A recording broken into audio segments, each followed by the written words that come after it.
then there's almost no point. Yes, I say all that very deliberately and carefully. Right. Again, if you're wondering what is he going to waffle about today, it's hard to explain what I'm going to waffle about today. Is emotional intelligence a game? If anyone cares to answer any of these questions, please feel free. No. The reason I ask whether it's a game, simply because my point of doing this emotional mastery series, is really to learn how to get more of what I want. In other words, if you apply what we've been talking about for the last God knows how many weeks, you will learn ultimately how to get what you want. Now, whether it's a high stakes meeting at work, that's a challenging conversation with someone you love, that's an argument or a conversation with the other half, or even with your kids. Maybe you're just trying to sit down and reflect on how you behaved. I think these emotional mastery topics and skills essentially gives us the tools to get what we want from other people. Yeah. That's a real game we're playing. That's the game. Right. That's why I call it. That's why I say, is it a game? It's a manipulation. It's not manipulation. It's a. Manipulation. It's By a. giving It's a people way of being. listen, by giving people the tools of the skills, it's how you put them together allows you to play the game in a better way than somebody who doesn't have the tools. So if you want to call it a game, then there's always a winner and there's always a loser. And if you're going to call it a game, then you out manipulate the other person by winning.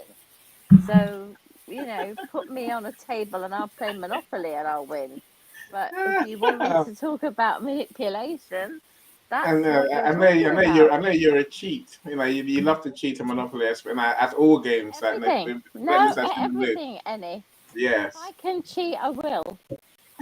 Not in my relationship, not in my marriage, but in anything else, absolutely. Peter, Under welcome. the table, Yeah, Peter's streaming from Ghana. Professor Roxana, you in the studio. And anyone else who's here, drop us a comment. Say, I'd love to welcome you properly. Just say hi or say where you're joining us from. And then I can at least welcome you with all the enthusiasm and appreciation that you deserve. Right. Let me come back to the point, Paulette. I think whilst we're trying to get what we want by doing the right things, and be very careful the words I use, my friends, right? Ultimately, there was a better place when you get what you want and I get what I want. Right?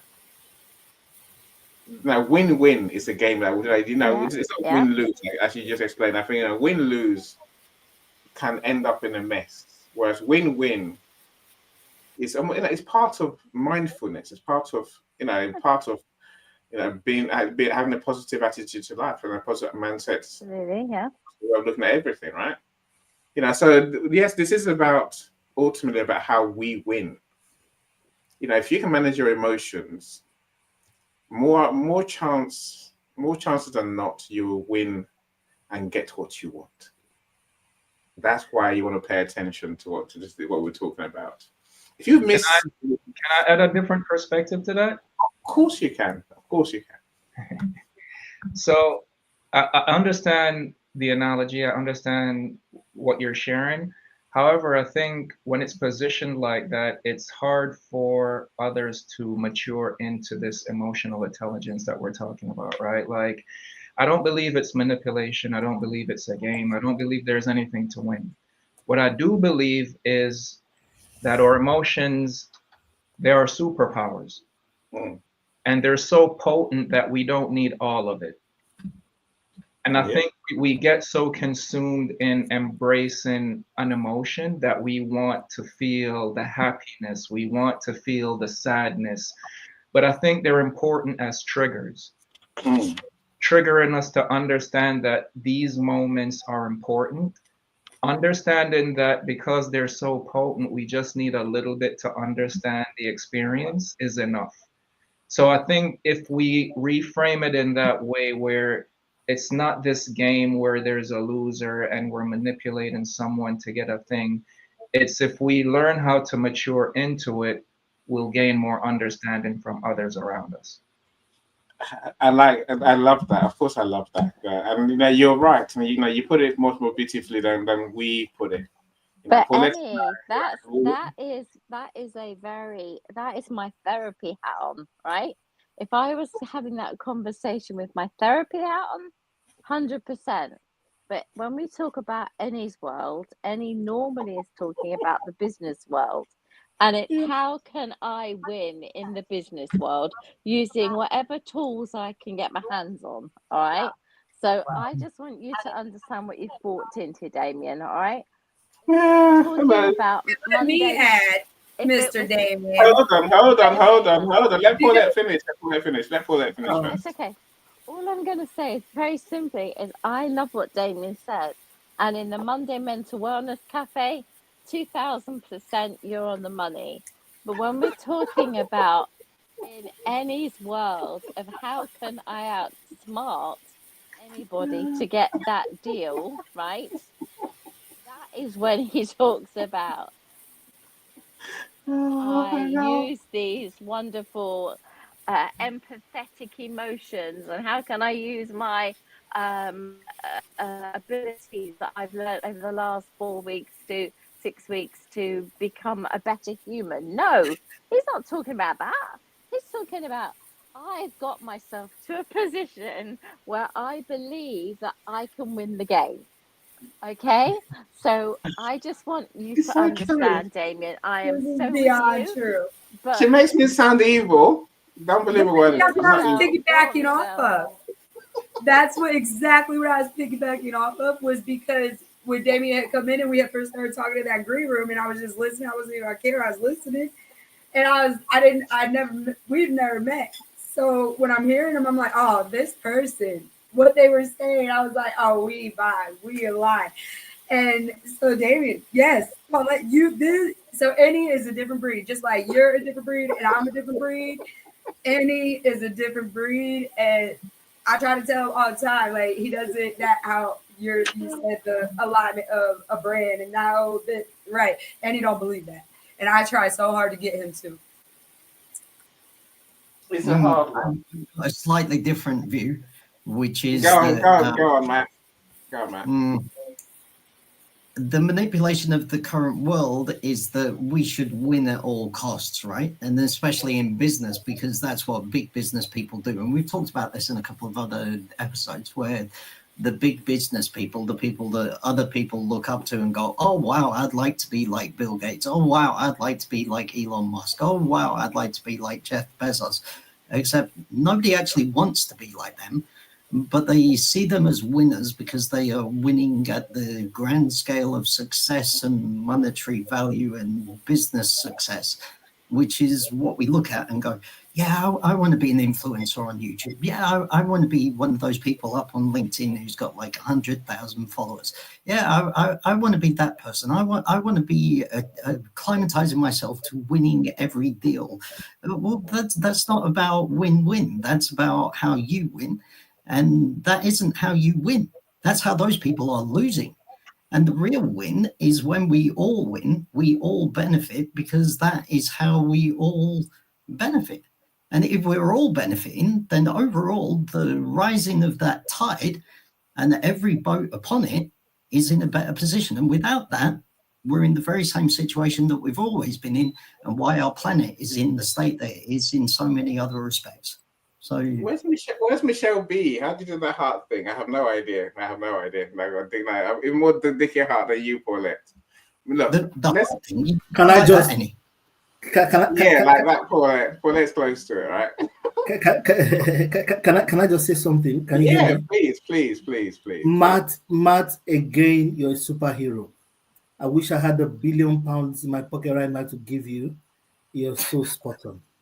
So spot on. And that's my heart.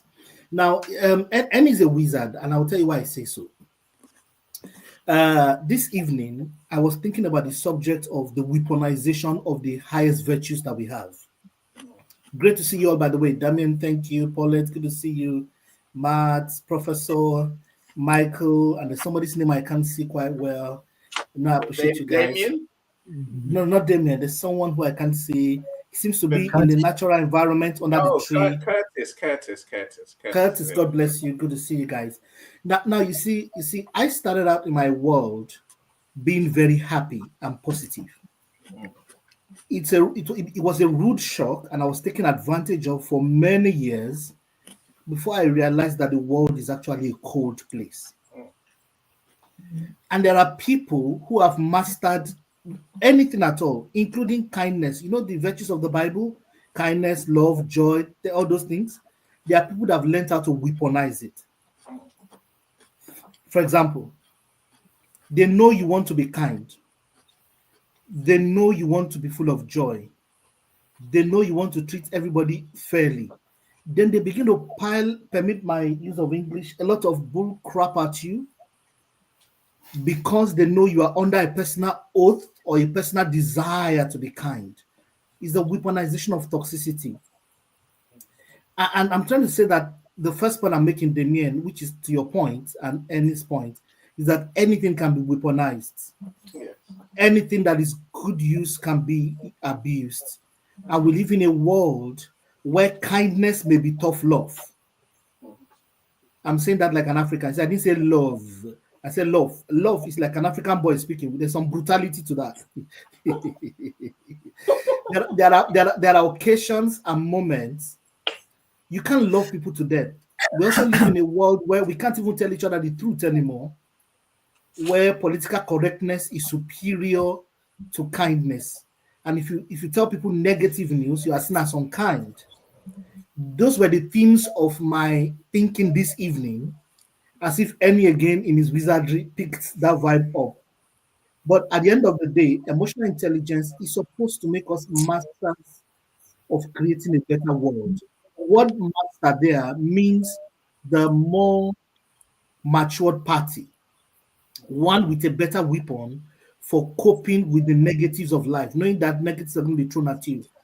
I have been opportunity to do emotional intelligence training at very, very high and senior levels. One of the creeds says, after this training, I commit myself to be the better party always, knowing that I now have a choice in between a trigger and a reaction. Because I now have this knowledge, the world will become a better place because I'm in it. I'll be a healer, I'll be a carer, I'll be a lover, I'll be the elder one to say, I apologize first. The problem is that in real life and in business, people weaponize this against you. They observe that you want to be kind deliberately, and then they begin to slap you back to back. So once in a while, I swing to any side once in a while, which is, hey, please, you cannot, because I want to be kind, you now weaponize that against me. But at the end of the day, because there are many people who have turned emotional intelligence to a game, the use case of the game part of it is huge. Just observe people. The same guy shouting emotional intelligence and kindness is the most unkind person in conversations, the most brutal, underhanded person, the most mean person character-wise. And the guy starts emotional. So you find yourself applying it for game. The beautiful thing is I've grown my own coping mechanism. I've grown in discernment. So as I'm watching you, I even give people a very long group. If I suspect something, I will calm down. I'll let the person land at their final bus stop. Generally, if you keep watching, people will land at their final bus stop.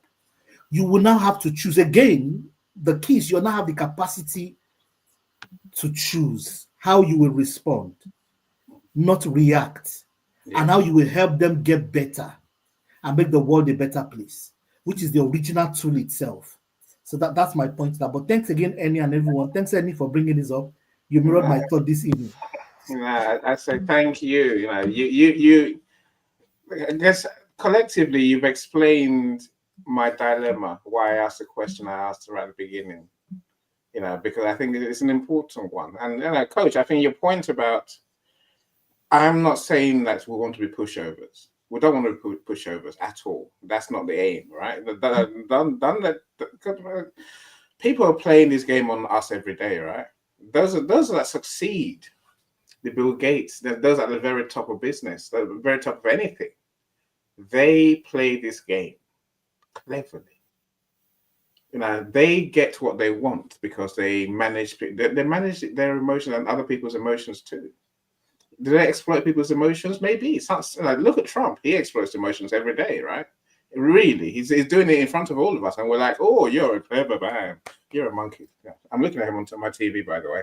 So it does nothing for me. I'm saying we have to learn how to get what we want.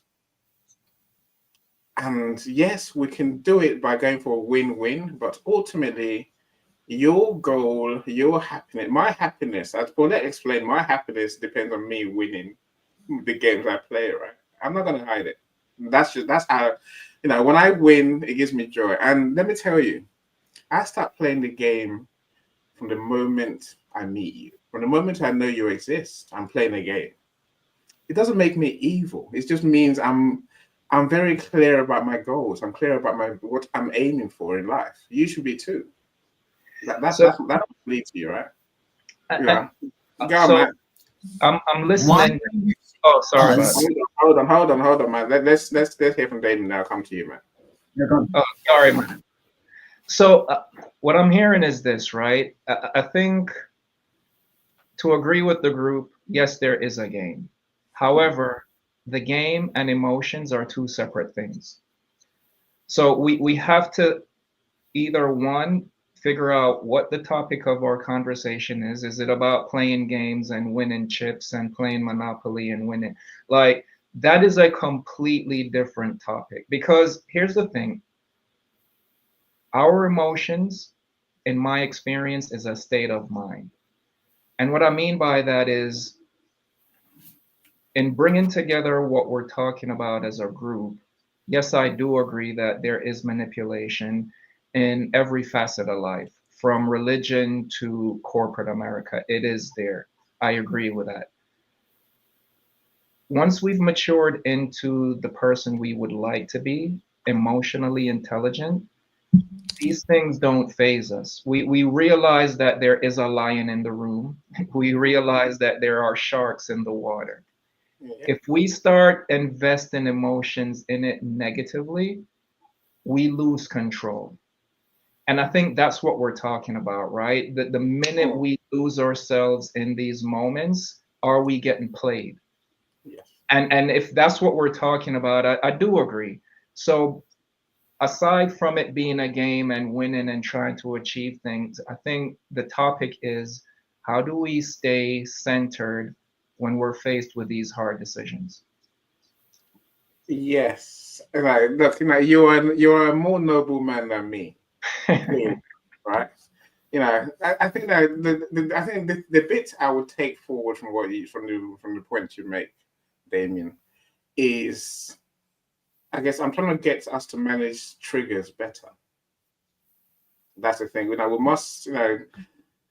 must learn not to react to situations. We must learn to respond.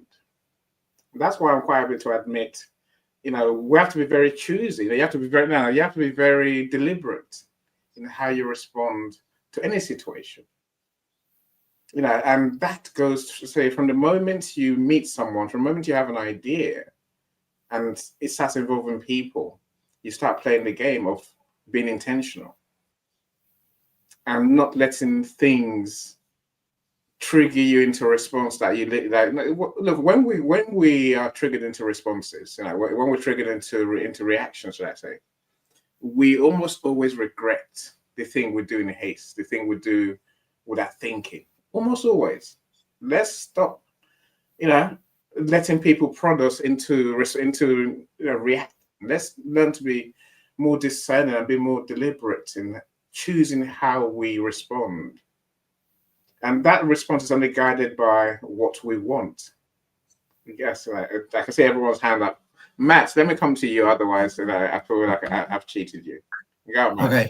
And my point obviously fits into what Damien was saying and what you're saying, in the sense that the game and what we want as human beings is two entirely different things, right? The game is literally a game in every sense of it, and that game is probably best depicted as wrestling, because that game usually has two sides to it, two things that are fighting in a ring, or sometimes a Royal Rumble, like there's more, but that's only obfuscated by the fact that they're there to win or lose, right? Now, we as people can either get involved with that and support one side or another, war or peace, or the sides in the war and peace, or the political decision between one party or another, or to do the right thing or the wrong thing, or whatever that thing is. And that can be based upon many triggers, like you said, Annie, right? And our purpose in life for the people who are running that wrestling match is to participate. Our purpose in life for them is to provide them with the money, usually taxes or the money that we pay for products and services. And that's what we contribute. Or in the extent of war and peace or medicine that kills people off and such like, those costs are not the costs of our tickets that we are paying with taxes and money for goods and services. Those are the lives of us and our children and the families and people of the world. And realistically, what Damien was saying is entirely correct. We need to look at this as what we want as human beings, what we feel is what is important, not the competing in their game. And once that we realize that that is a game, like Damien was pointing out, we can focus in on what our emotions are, what we feel, what we want, what we desire, what we really need, which is peace, which is a world that benefits everybody, because then we're not in competition with each other. The game is then against us, against them, rather than us against each other and fighting these pathetic battles that really just benefit them. The people who decide who wins the wrestling match, not the people in the ring, not the argument in the ring, nothing like that at all. It is literally, and it is clear to see in the world today to many people, myself included, and some people not. And some people might look at this and say, well, yeah, that Matt Allen is wrong. Well, again, that's your perspective and no problem with that. I don't have a problem with anybody's perspective. This is my perspective, which is it should be us against them until they give us what we want. Because what we want is what they should be giving us, because they're the very people who promise, who swear on their life that that is what they're going to give us, which is peace and love and joy and kindness and happiness. Look, I get it, Matt. I think I get it. Paul, I'm going to come to you next. Again, I was having a conversation earlier today before I started the show, right? Wouldn't the world be nice if everyone had that emotional mastery where I want what's good for everyone? Yeah, I want what's good for you. You want what's good for me. Wouldn't that create a glorious, happy world, right? That's just not how the world works. I want what I want. You want what you want. And hopefully there's a middle ground somewhere where you can have what you want, but you have to be. And this is why, in case you're wondering, Damien, it's why we talked about motivation halfway through, right? Now, your intentions, your values, your goals have to be what directs how you respond and how you act and how you feel almost. Otherwise, we are just feeling and doing, and what's the point? Maybe there is some sort of solace in today's conversation where if we learn how to manage social situations, interactions with other people, social skills in other words, then we do create a happier world for everyone. But don't be fooled. I care about what I care about. I care about what I want. And I will play that game for a long time, not by exploiting people, but just by being intentional and being very, very mindful in my head why I'm doing this. I get screamed at by people every day. Lots of people scream at me, right?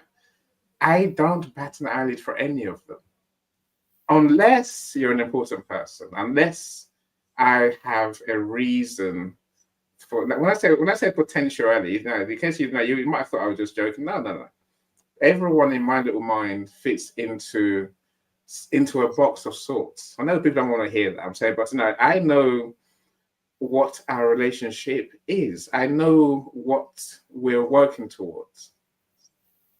And I will play the game until we get to that point where I either achieve what I want from our relationship, or I realize I'm never going to get what I want, in which case I will just stop talking to those people. I really do. I'm not a bastard. Doesn't make me a bastard. He makes me an honest person. Hold on. I can't come here. Matt, I have to go to Paulette first, right? No. Are you sure you're live on your wall? Are you sure you're live on your wall? Check. No, I'm not sure. StreamYard says that, but I've just had to put a link to my YouTube on the event page just in case. All right. So if you can't join on LinkedIn, then by all means please go to my YouTube channel and join us from there instead. There's enough blog platforms. I have no idea what's going wrong there, but let's we're here, our friends are here, and there's also a replay to be had. So let's go over it, right? Paulette, let's come to you, Paulette. Okay, well, I have to be quick because my slippers and turning into a pumpkin and all that. Sanders, midnight is close, right? It's not really. It's in my world. As a Pam, and I'm everybody's or anybody's, so it's bedtime really. The point I was trying to get to, and I really think it's important, is I teach emotional intelligence. I teach about listening to your inner thoughts. I teach about your gut instinct, your mind, how they're all connected, how we need to manage those thoughts, right? And one of the key things I always say I tell the children to say, what would Walter do? Which is four box breaths, so that they get a chance to go, before I punch him and get expelled, before I throw the chair in the air, or before the computer goes up, or the pot of red paint goes over someone's head, they just take that 4 seconds to just breathe and think, what are the outcomes? What are the results of these actions, right? So we always have, as we know, the reaction action circle. I think it's really, really important that when we talk about emotional intelligence, we don't make rash decisions. We think about what we're going to say, what we're going to do, what the outcomes are going to be, who could get hurt, who could feel lied to, who could feel cheated, who could feel like they've been outplayed. All those thoughts should go through your mind.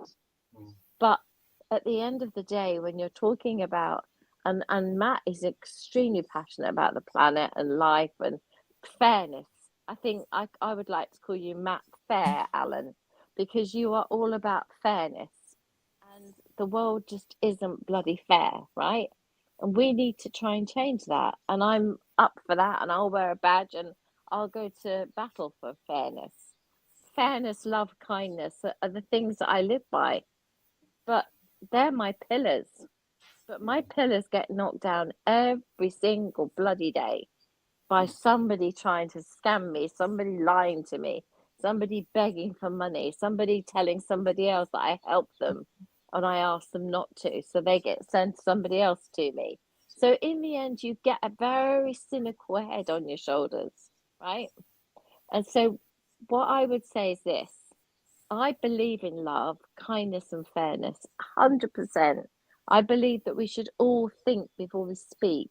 And we should all have the other person's feelings very much at the front before you open your mouth. Because if you're going to hurt someone, then that's not right. And when we play the game of winning, I play the game of winning because I outsmart you. I don't hurt you. I just outsmart you. I outsmart you because I'm smarter than you, right? Is it outsmart or outthink? All of them. I can outthink you, I can outsmart you, I can outplay you, I can do all of them. But I don't want to, because that's not what I should need to. I should be able to bring my credentials along, and they should be sufficient for you to say, I'll choose you because you look like the sort of person who does all these things you say you do. But what I find is people come to these rooms and they say all these wonderful things about what they are and what they do and what they are and what they will do and what they won't do. And then you go look on their profile and you see their responses to other people, and it's like night and day, right? You know I'm telling the truth. The different person. Completely. People, exactly. Whereas I'm afraid what you get with me is what you see is what you get.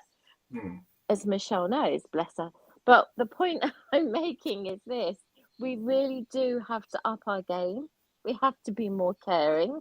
We have to be more considerate. We do have to be more compassionate. We do have to look at every single person's reason for being the way they are. Have they got triggers? Have they got traumas? There's lots of different reasons why people react the way they do. And if we don't know them, we could react in a really, really unkind way. But the point is, Annie, if we are talking about a game of business and winning in a business scenario, or if we're talking about life, they're two very different things. You know that, and I know that. Bezos and all these big, high-flying, gazillionaires weren't the ones sitting there thinking, "Oh, I do hope I didn't hurt their feelings when I sacked them," because they just sacked 5,000 people without a blink of an eye and open a factory in Taiwan, right? You know, the difference is that I could never do that because my heart would be in a million pieces. I couldn't do it, but they can.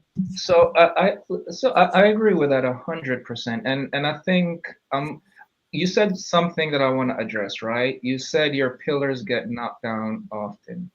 I think if you have the pillars of trust, honesty, and all the things you've mentioned, those pillars, they get pressured, but they never get knocked down. There's a distinction.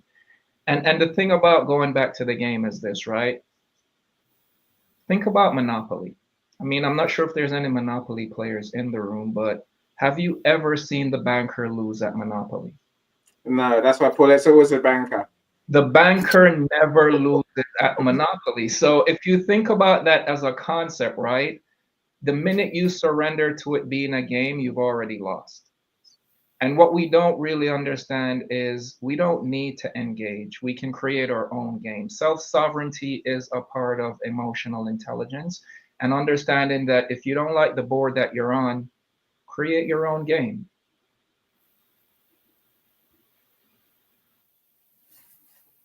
Sorry, Damien and Paulette. Damien and Paulette. Talking, I thought it was Matt. Okay. Coach, Sorry, go and carry on, please. Yes, Damien and Paulette. Again, I wish I had another £2 billion, and then you have it in your account by morning. For me, I'd had just this evening, like I said, I was thinking about the weaponization of good virtues. There are people who can see through you and they always want to take advantage of you. The other thing interesting, Paulette, is that people have interesting ways of hurting you. The problem is it's your repercussion that shouts louder. And that's why the book of Proverbs, I think, says a little folly for a wise man is like a very large sport. If you're already an emotional, intelligent mind, just a little deviation to lead to what Damien also was saying. Just you are like the banker, you are like one of the last guardians of society. A little deviation or hurt in that your armor, and you begin to act back, has a lot of consequences. The other thing is that for those who play games, the game always plays them. They're emotional intelligence. I have a post in mind. Just stand aside and watch the game. Gameless always game each other. Just with a little patience, remove yourself from it because they are hurting. There are people who have been duped before, who have been hurt before, and they've not forgiven those who hurt them. So they are looking for who to bleed on. So you lover, you carer, you emotionally intelligent, enlightened soul, learn to decontaminate always. Learn to stand aside in patience. The game always destroys the gamer. The game always catches up with the gamer. It's a matter of time. I can, look, I can accept that, coach. Okay. I mean, Damien, I would say this is the game of life that we're playing, right? If you want to come to the studio, Michelle, feel free. I think you got the link in your DM. Otherwise, it goes on your WhatsApp, right? I think that it's a game of life we're playing. And that's the most important game we're going to play, right? So let's learn some of the rules. Let's learn some of the tools, the skills that can help us to play that game. Our conundrum is that we can get win-win. We can also get I win, you lose. But as Coach just said, we can also get that horrible reality of I always lose because of how I react. Sometimes even how I respond. As you said, Coach, sometimes the response gets more of a reaction than the initial hurt, than the initial behavior that got us to where we are. Emotional intelligence can help all of us to bypass that situation. But again, I couldn't care less, who's right, who's wrong, as long as I get what I want. I will say this about what Paulette said, which I think is hugely important. In everything, the question, how does that person feel? What do they want? Is a big guide to what we can and may want to do. Because it's only by giving you what you want, it's only by acknowledging your feelings and being respectful of your feelings that you're going to give me what I want. Okay, and I do want to hear from Professor Roxana and Curtis in good time. And I think that's the trap that I'm trying to have us avoid.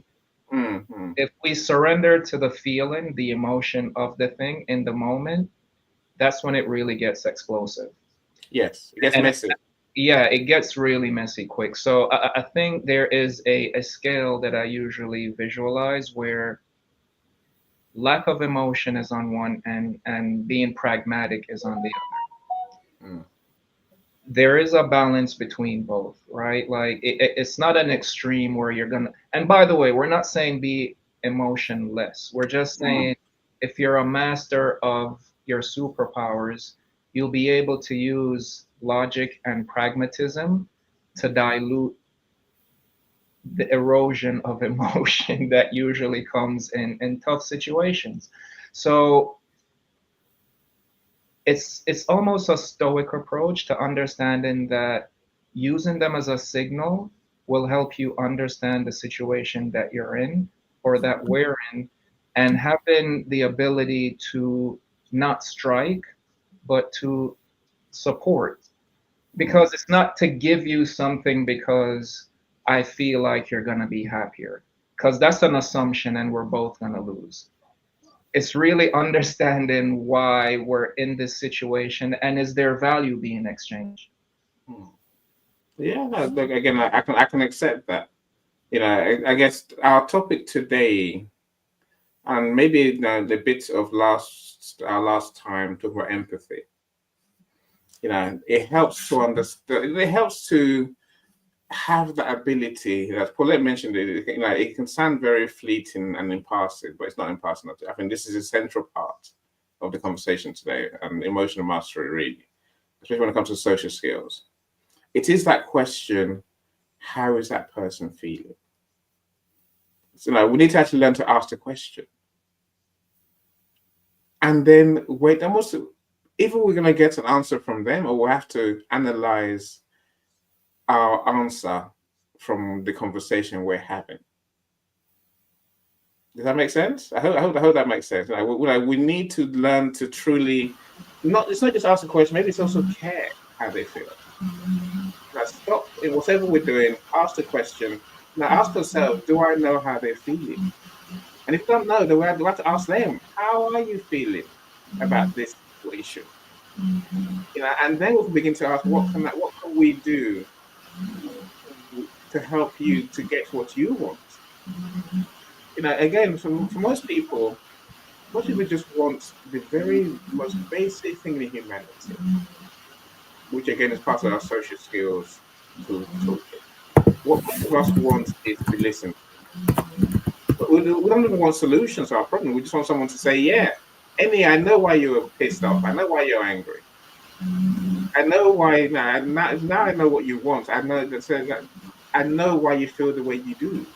Most people walk away from that saying, I'm all right with it. In fact, Damien, thank you. I like you. I actually do love you. And it's giving me that space to feel heard and seen.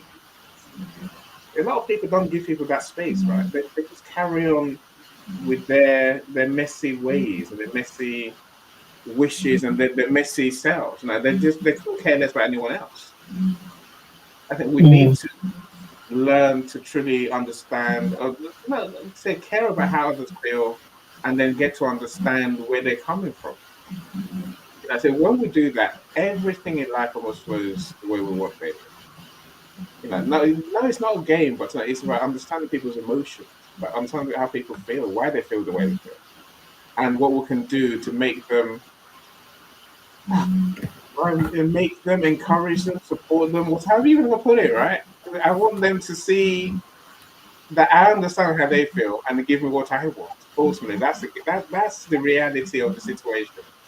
Let me go to Dr. Roxana. Dr. Roxana, what's your point? Joan, say Lady J, glad you're here. I'm so glad you're here from Facebook. LinkedIn's just, I don't know if it's gone wrong somewhere. Who else did I see earlier? Dr. Roxana, I'm going to come to you next. Okay. I see Coach David. I see Michelle. No, Michelle's still here. Oh, we're a lot here. Yeah, welcome as well. Sorry, Professor Roxana. What's your Yes. take on this conversation? The social skills. Yes, Where I does it fit in you? And I know you teach kids. Yeah, I teach kids, and I have been alive for a long time too. So I have been I alive. didn't say that you did. Yeah, and You're only 21. I You're have only 21.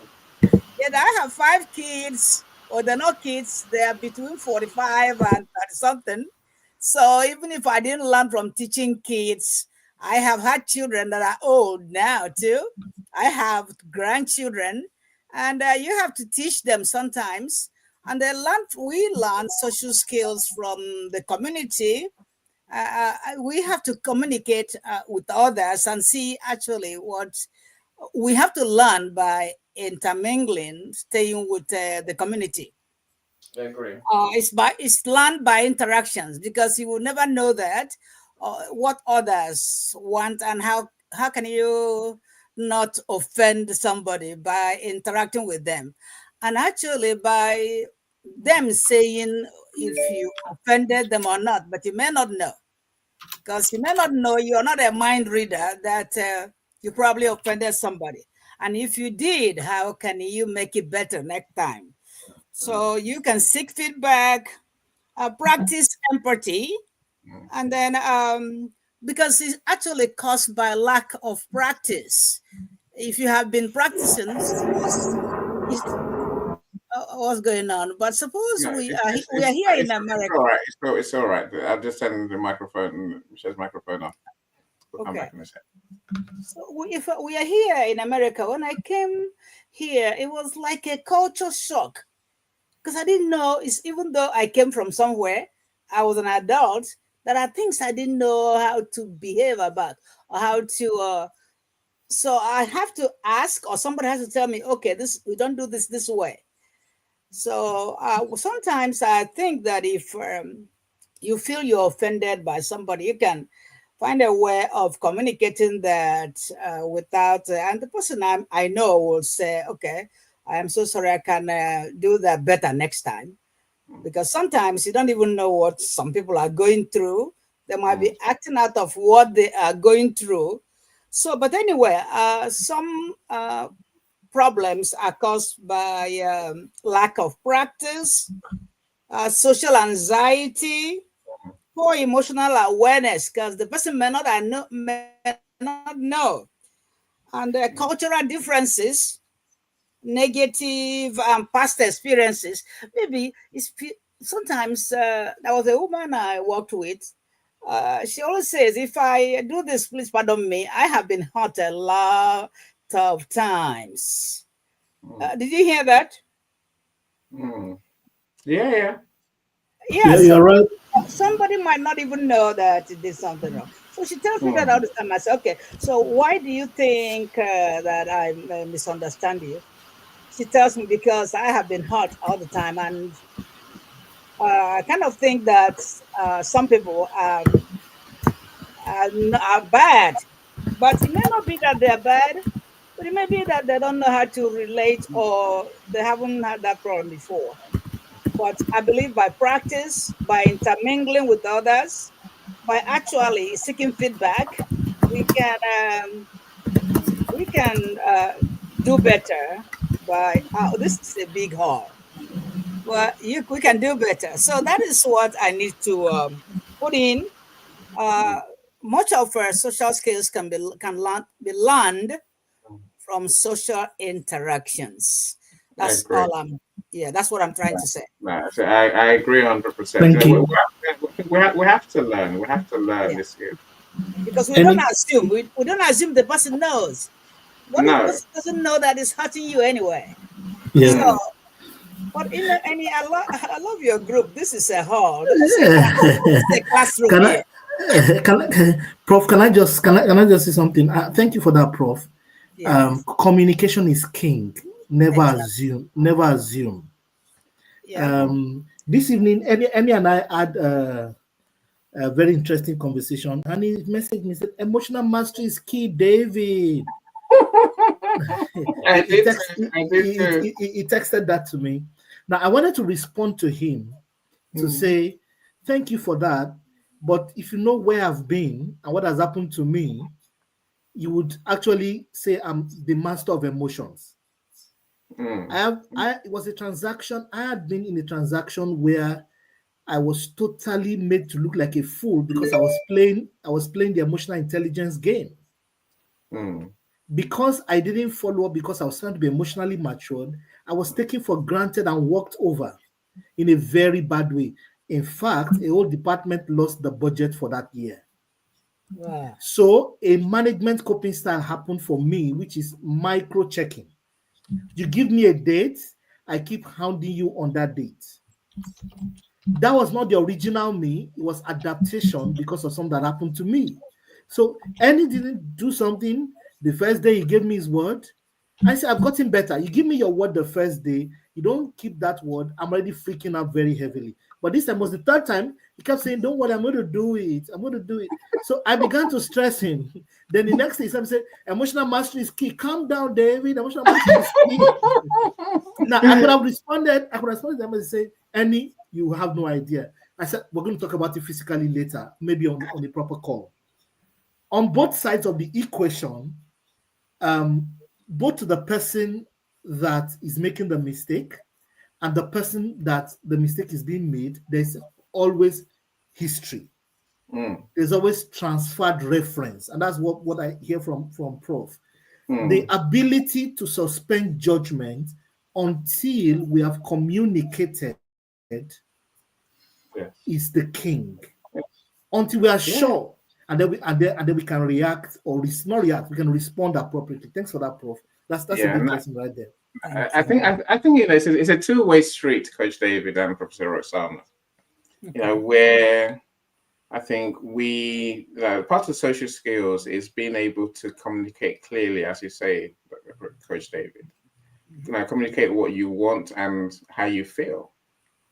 And the flip side of that is also being able to understand when someone communicates what they want and how they feel. There's two sides of the same coin, right? Going back to Coach David's point earlier, I knew exactly how he felt because I've done this long enough and I've listened to him long enough. When I said, emotional mastery, and then I sent his report, the next message. That's me saying, I get it. You did that. You did that. I get what you're saying. Yeah, I know. So that's how I brought peace to our situation. I'm saying, if I did not understand how you felt, then I would argue with rather than just doing the work I had to do, right? So we'll find a happy place. I think feeling offended is a point, Professor Roxana, that I think we need to probably dive more into. Because the simple reality, people do what they do, maybe for the reason that we're talking about. They're chasing their own interests, and many of the reasons Professor Roxana mentioned, those who don't know just don't know. Michelle, I'm going to come to you next to talk about why some people struggle with understanding how others feel. Why people struggle with dealing with social cues that we all take for granted. So I think it's important. So some people just don't know. But we need to find become better at communicating. But this all goes back to everything we've covered in this 10 weeks, right? If you don't know how you feel, how can you communicate that? And if nobody I'm sorry, but if nobody told you, and you have no way of reading somebody's mind and finding out actually, is this person mad at me or something? Because you can actually say, okay, you can make it up and be sorry or whatever it is, and learn to move on, find a way to fix whatever the problem is. But I don't think assuming that people know what you think, because we're never mind readers. That's what I think. That's never going to work, right? It's never going to work. Now we need to be better communicators. Yes.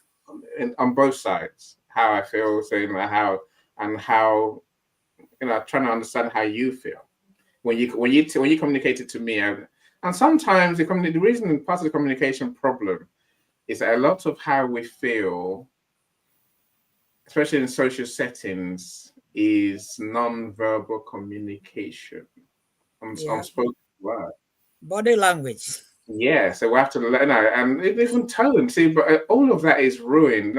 All of that is affected when we do stuff online. The power of an email to truly upset someone is remarkable. Yeah. If I say the same words in some emails to you in your face, you'd be like, I get it. And in an email, you take offense. You're like, how dare you say such a thing? My coach just mentioned it very in passing just now in a WhatsApp message. I'm saying that's amongst friends, let alone amongst strangers, right? I say the miscommunication potential is so huge these days. And some people. Sorry, I put into you. I have a joke. Please, all protocols observed. Forgive me. The word flash. When GSM, Global System of Communication, came in Nigeria, the word flash means, Professor will agree with me, I ring you because I don't have enough credit. You call me back. Yeah. Flash call. That's flash.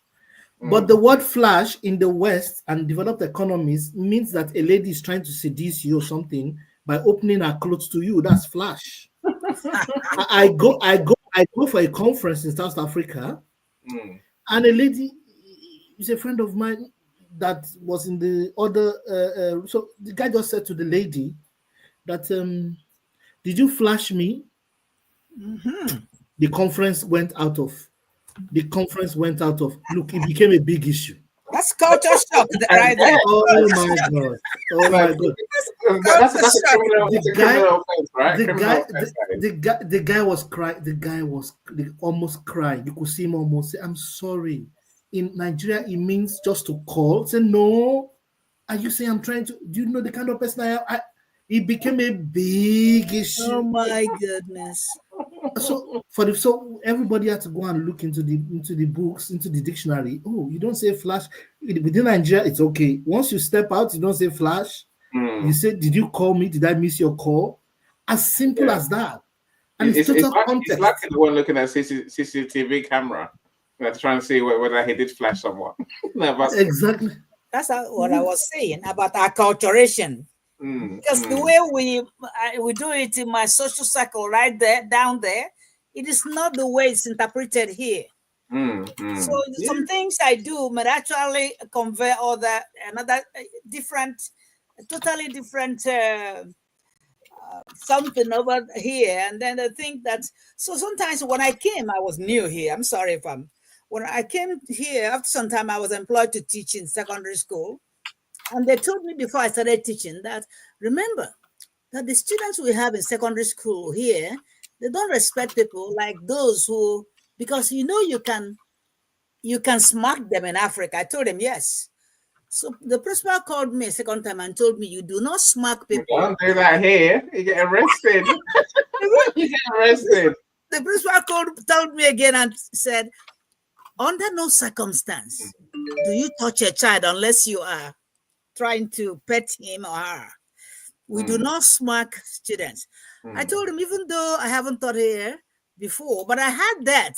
Even I was kind of giving a test when I was doing my master's degree in Converse University. We do not touch children here. That is the first thing that will either break you or make you. I know you're going to teach. And a lot of them would not even listen to you. So that's actually what I learned from when I went to teach what is called going to practice teach. I don't know if you know. Teacher training, we call it here, right? Yeah, teacher training. Yeah. So each day I come into a class, they will tell me, okay, you go to this class, my trainer will follow me. They will just listen to the voice, the tonality of how I talk to the children. Because they said, it's not even what you said. It's about the way you said it. It's your tone. Because a child can just leave your class and start crying and start saying that you shouted at him. So your tonality will matter a lot. If you want, so that's what it told me 20 years ago. If you want to keep your job, be careful what you say, no matter what your emotions are. Oh, okay. So after about 2 years, I learned that. I think what you're saying probably it emphasizes the need for this social skills even more, because if you haven't got power over someone, if I know you're talking about kids. I'm saying if the biggest the big company, the bosses, they have power over other people, right? So they can behave in strange. They can demand what they want. They can force people, despite how they feel, to do as they say, right? Otherwise, the job is at risk. But when you have to, what's the word? When you have to mold people into your way of thinking, that it's win-win. We're trying to get to it, right? When it comes to kids, trying to make them understand why your rule or the way what you want them to do is important. They have to buy into it, and you have to do that without force, without raising your voice. Without raising your voice. All right. That's real social skills. There are two schools of thought. There's a power model and the influence model. When all you have is the influence model and you don't have the leeway for power, then communication and one of the uses of communication beyond understanding, the recipient must understand exactly what was in the mind of the sender. That's the one. Number two, there must be change of behavior. That's when we say learning has happened. So mastering how to adjust people's behavior by how you use your own body language, voice, and all of that without being threatening is one of the keys. And there are people who do it. Movie directors do it. Script writers do it. As boring as whatever is, people still, attention span is low. People still watch movies for long. There's a whole body of knowledge around making communication enjoyable and getting people to start behaving in a new way. Advertising does it all the time. They modify human behavior. And so as community, as leaders or managers, we can also master the same skill set. So people are more willing to do in a nice way rather than co-opting, because the use case of power is limited in life. You will have to deal with more people with influence than power. I agree. Influence and persuasion, Yeah. which amazingly comes down more to doing more listening than talking, strangely. Then I did look. If you're thinking, where's the meat in today's conversation? This is it. This is part of it. No, we're going to drop nuggets all the way along. That's what we've done so far. If you want to have that influence of persuasion, it's not if you have to have influence of persuasion if you can't beat someone into it, which most of us can't beat anyone into anything anymore, right? So we have to develop that skill. Part of that skill is learning how to communicate. And telling how to communicate comes down to listening to people, checking what you think you've learned, what you think they're saying. So play back what they said to them, right? And then find a win-win. Do you get what you want? They feel listened to, and they behave the way you want. In business, it's call to actions, what we're talking about here. So we have to learn these skills bit by bit. Paulette, I know you had your hand up earlier. I know your time is going. I would love to know how, apart from that, you say what you're going to say in the first place. So please help us with, how do we teach social skills? And now I'm going to come to Michelle about what. Well, I don't want, as I said, I'm going to go to bed, so I shall just be quick. I think the most important thing is about teaching kindness. Kindness is actually the root of everything. Okay? If people are kind to each other, if people are pleasant to each other, if they can't be kind, at least be pleasant, right? There's no need for anything other than that. And then we work from there up, okay? So for me, when I talk to, for example, in the therapy room, you would use the acronym WAIT, which is why am I talking, right? So I would stop, I would ask a question and sit there. And even if we were in silence for 5 minutes, which can be quite uncomfortable, but then they'll suddenly realize that it's their turn, right? We have to get something from you to move this forward. And I think that is what's so important about what you're talking about. You cannot have a communication that is one-sided. That's called a monopoly, or monopolizing the conversation. You cannot have a successful communication if all parties haven't agreed the terms, right? Otherwise, what happens is you end up with one person thinking they know the rules and the other person thinking they know the rules, and they're playing with two different sets of rules, right? That's not a game. That's back to your game again. So it's not a game if we don't all know where we stand. So we should all be looking to try and be the best humans we can be. That's the first part.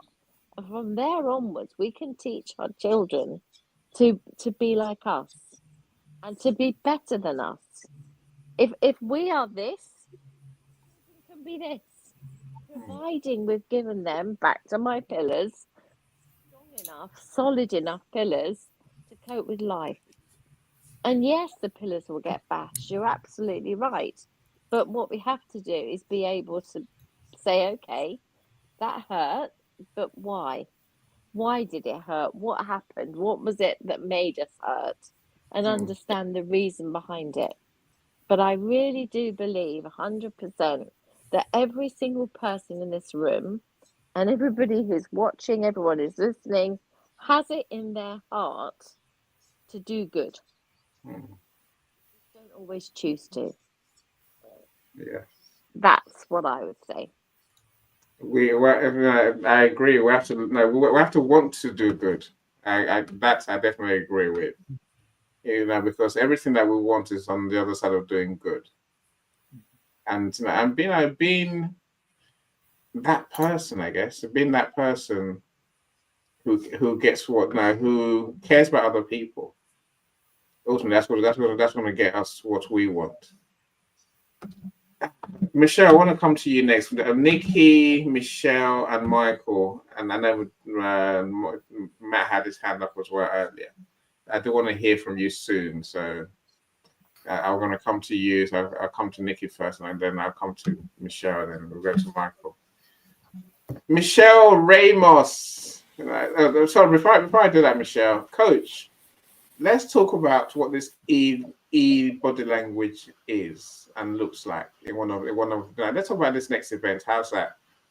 All right, awesome. Because there's an E body language, yes, and it's very powerful, and it's probably more powerful, and it's in people's brains and minds. It's in our everydays now. These days. Yes. When you see words, there's a way you read words. There's a way I read words, and people use those things without knowing that some words can tick people off.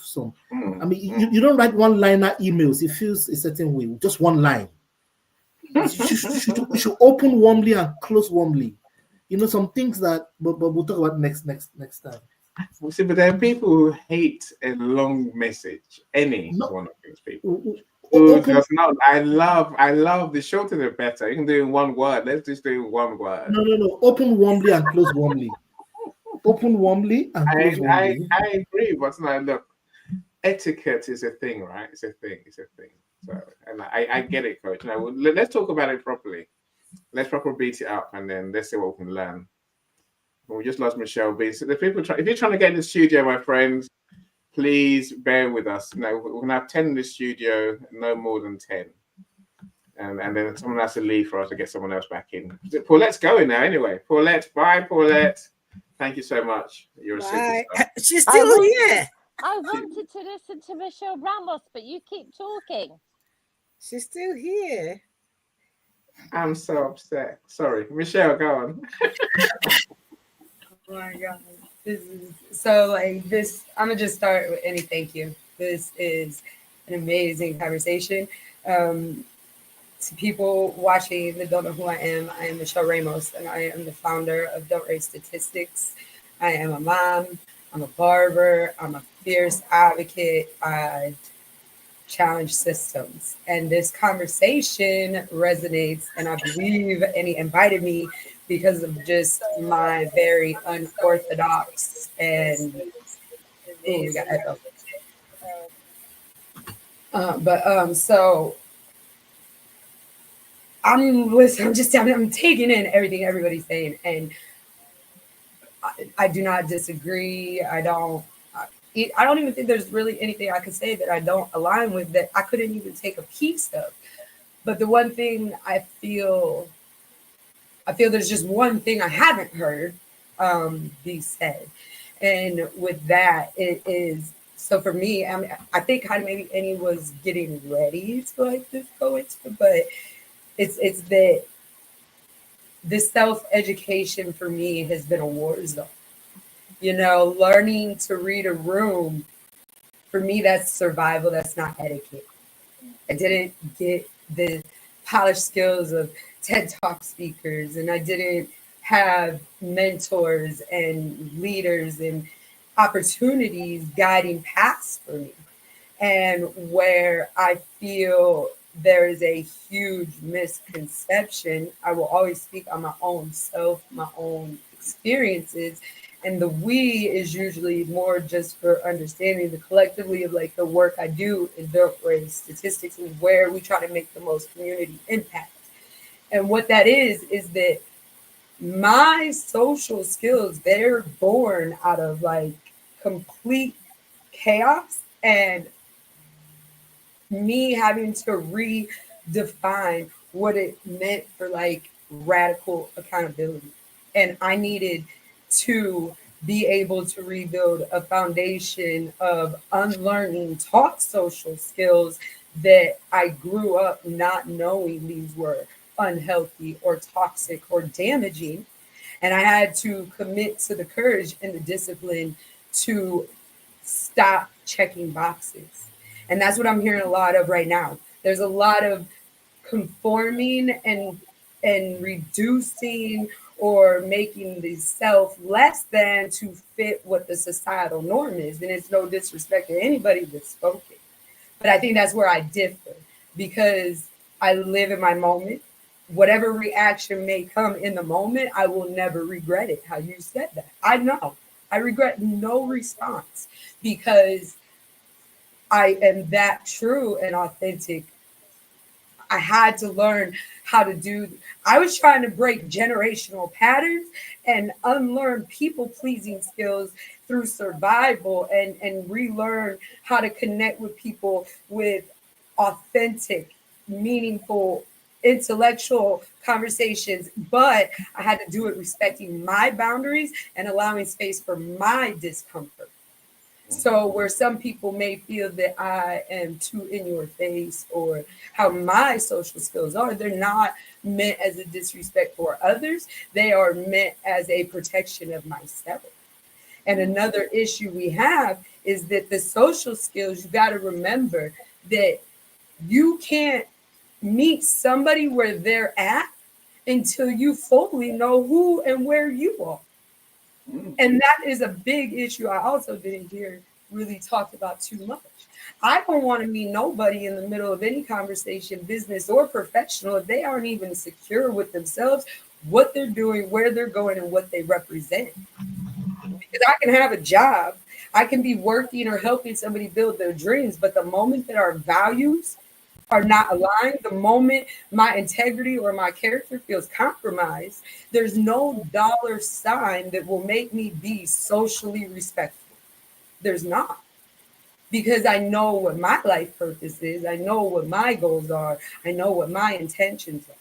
And if you're not able to sit with yourself in that silence that Ms. Paulette was talking about, which it takes years of a lot to get to, you really don't have a place to judge somebody for why they do what they do or engage with others, how they engage with others.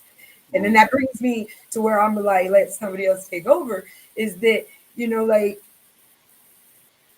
what our social skills play in society is really a point of a conversation of like, in which manner do you want to look at it? And this isn't even necessarily them saying business or private. This is more so meeting somebody where they're at means acknowledging that they can only be accountable for what they know based on the resources that they've had access to and the environments they've had exposure to. You can't expect somebody to be better and to do better until you've shown them better. My success has been from struggle. My success has been from outside trying to silence what I'm saying and me refusing to be that. So there's a lot. Like you got to be able to name your feelings without shame. You have to be able to sit with your discomfort without blowing up. You got to be able to hold space for others without losing yourself where they should feel safe. Yeah, you know, it's because I know you well, you know, I know that you are clear about your goals, as you just said. You know what you believe in and what your values are.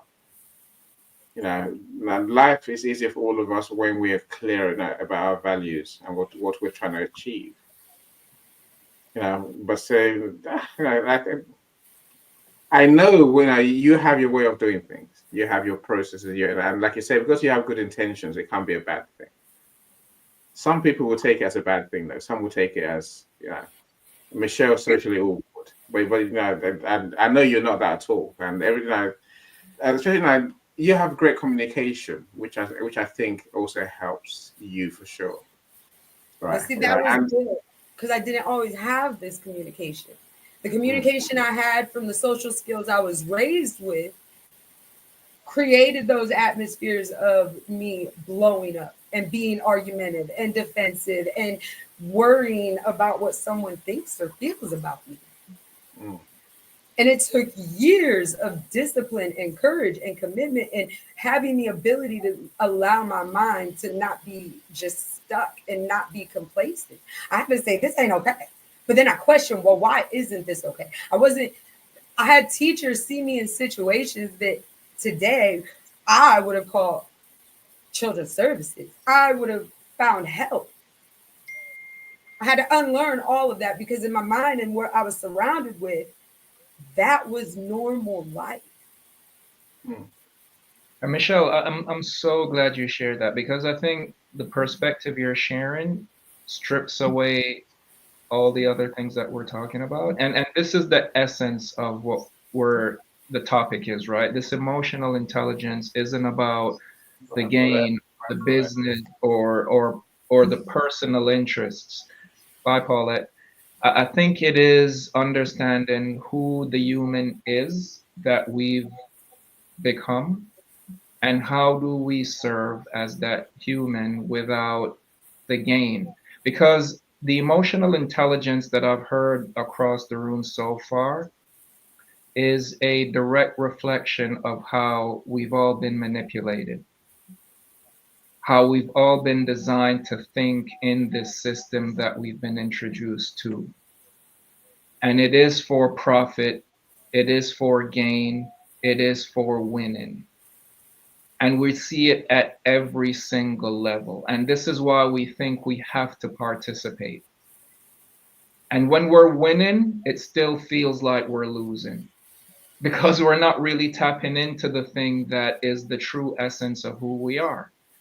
So yeah, I appreciate you sharing that. And I think that is it, right? It's how do we start to understand who we are first, the good, the bad, and the ugly, embrace it, and share it with others in a way that doesn't come over as condescending, confrontational, but it's a means of communicating your stance and your position in this world. Hmm. Yeah, I think Um, that's a great question. I think it's one that we'll definitely need to unpick, Damien. Who? yeah, can I just? Of course. Now, this comes down to who are we really, right? Yeah, You yeah, know, what's in your soul really? yeah. Go. Thank you for that, Emmy. Just a quick one, Michelle. Thank you. You are super authentic. Thank you for that. When we started, any said a statement in passing that we're not talking about being that we should not be doormats in any way. Emotional intelligence has a module under it called self-regulation and regulating others. There's nothing in the material that says we must be doormats. I think there's a misconstruction of the communication somewhere along the line to mean be a doormat. Actually, authenticity is one of the elements. In fact, you are advised to communicate exactly how you feel, although making sure that the other party does not get any other emotion that you don't want them to get. Being in control of yourself enough to communicate, for example, that I'm upset, or this is upsetting, or this is wrong, or this is unacceptable for me, yet not losing your dignity or creating further problems for yourself so that you now get into verbal assaults and things like tantrums, which a lot of people do once they are not happy. That you can communicate all the negatives if, and in fact, let me say this, no emotion in this spectrum is actually negative. They are all data for you. Mm. That anger serves a reason. If you're feeling angry, it's because there's a blockage. Mm. If you're feeling anxiety, it's because you need some information. If you have fear or panic, it's because there's something deficient in your assimilation systems. There is actually a whole body of knowledge on the emotional intelligence spectrum around the fact that emotions communicate, even the negative emotions communicate something to you, and that anger can be channeled and used and converted, and that it is data that is missing that's causing it. I said that to say to Michelle, by the way, again, you're my hero. I wish I had another billion right there. And I believe that the universe is listening to me and God Almighty too. One of these days, I owe those guys I mentioned money, £1 billion each. Of course, any will get two billion pounds. Yay! Yay! But you see, the bigger point is that there's a billion for Michelle. You've actually grown, and to repress you is anti-emotional intelligence. That is not, in fact, the awareness is where it starts from. To be aware that this is upsetting. Why is it upsetting? What is going on in my subconscious mind? Why do I think it's upsetting? What do I think? What do I feel? What is my mood consequently? What's my value system also? As we begin to analyze all of that across the spectrum, we get more awareness to communicate exactly how we feel, not being a doormat or being a pushover. So that's the additional point. So Michelle is a journey, and you're already on that journey, and you are actually emotionally intelligent fully. Is not repression, but what I call channeling or streaming, so that you are able to focus on what is most important and get your desired results per time, and the overspillage of the emotion does not um, enter into things that you don't want, unintended consequences in the communication or how you live out the emotion. That's the point I wanted to add.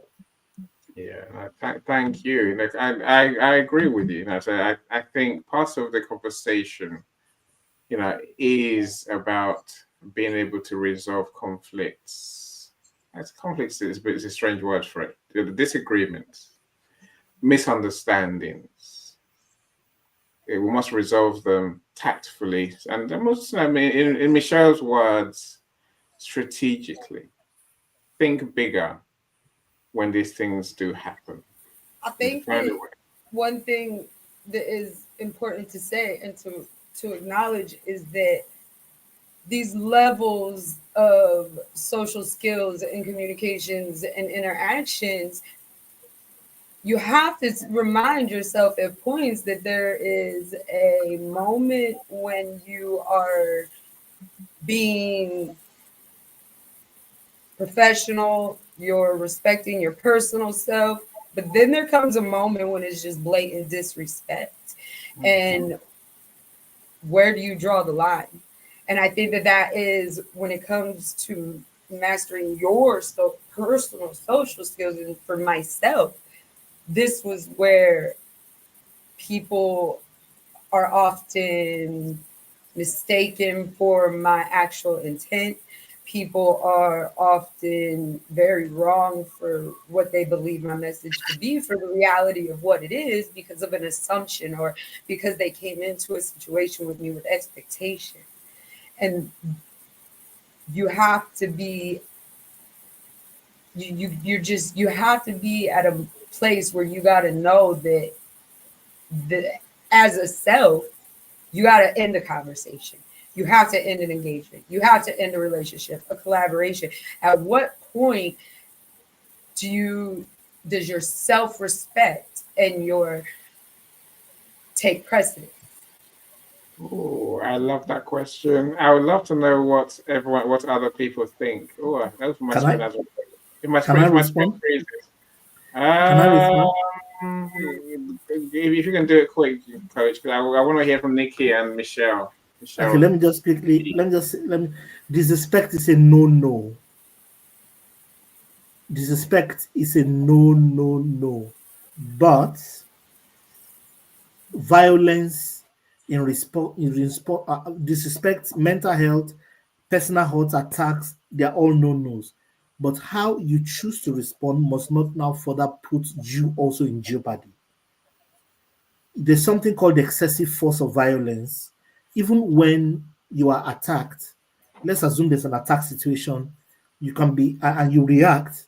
you can be charged and literally go to jail for excessive force. This in extreme situations. The rule is that one should also be rational enough to withdraw yourself and protect yourself, yet not putting yourself in further harm. That's why we are Homo sapiens, we are rational beings. That's the addition. Disrespect, toxicity, no. Abuse, no. You're being abused. There's no respect on the table. All those things, no. But the thinking is that we must also not jeopardize ourselves.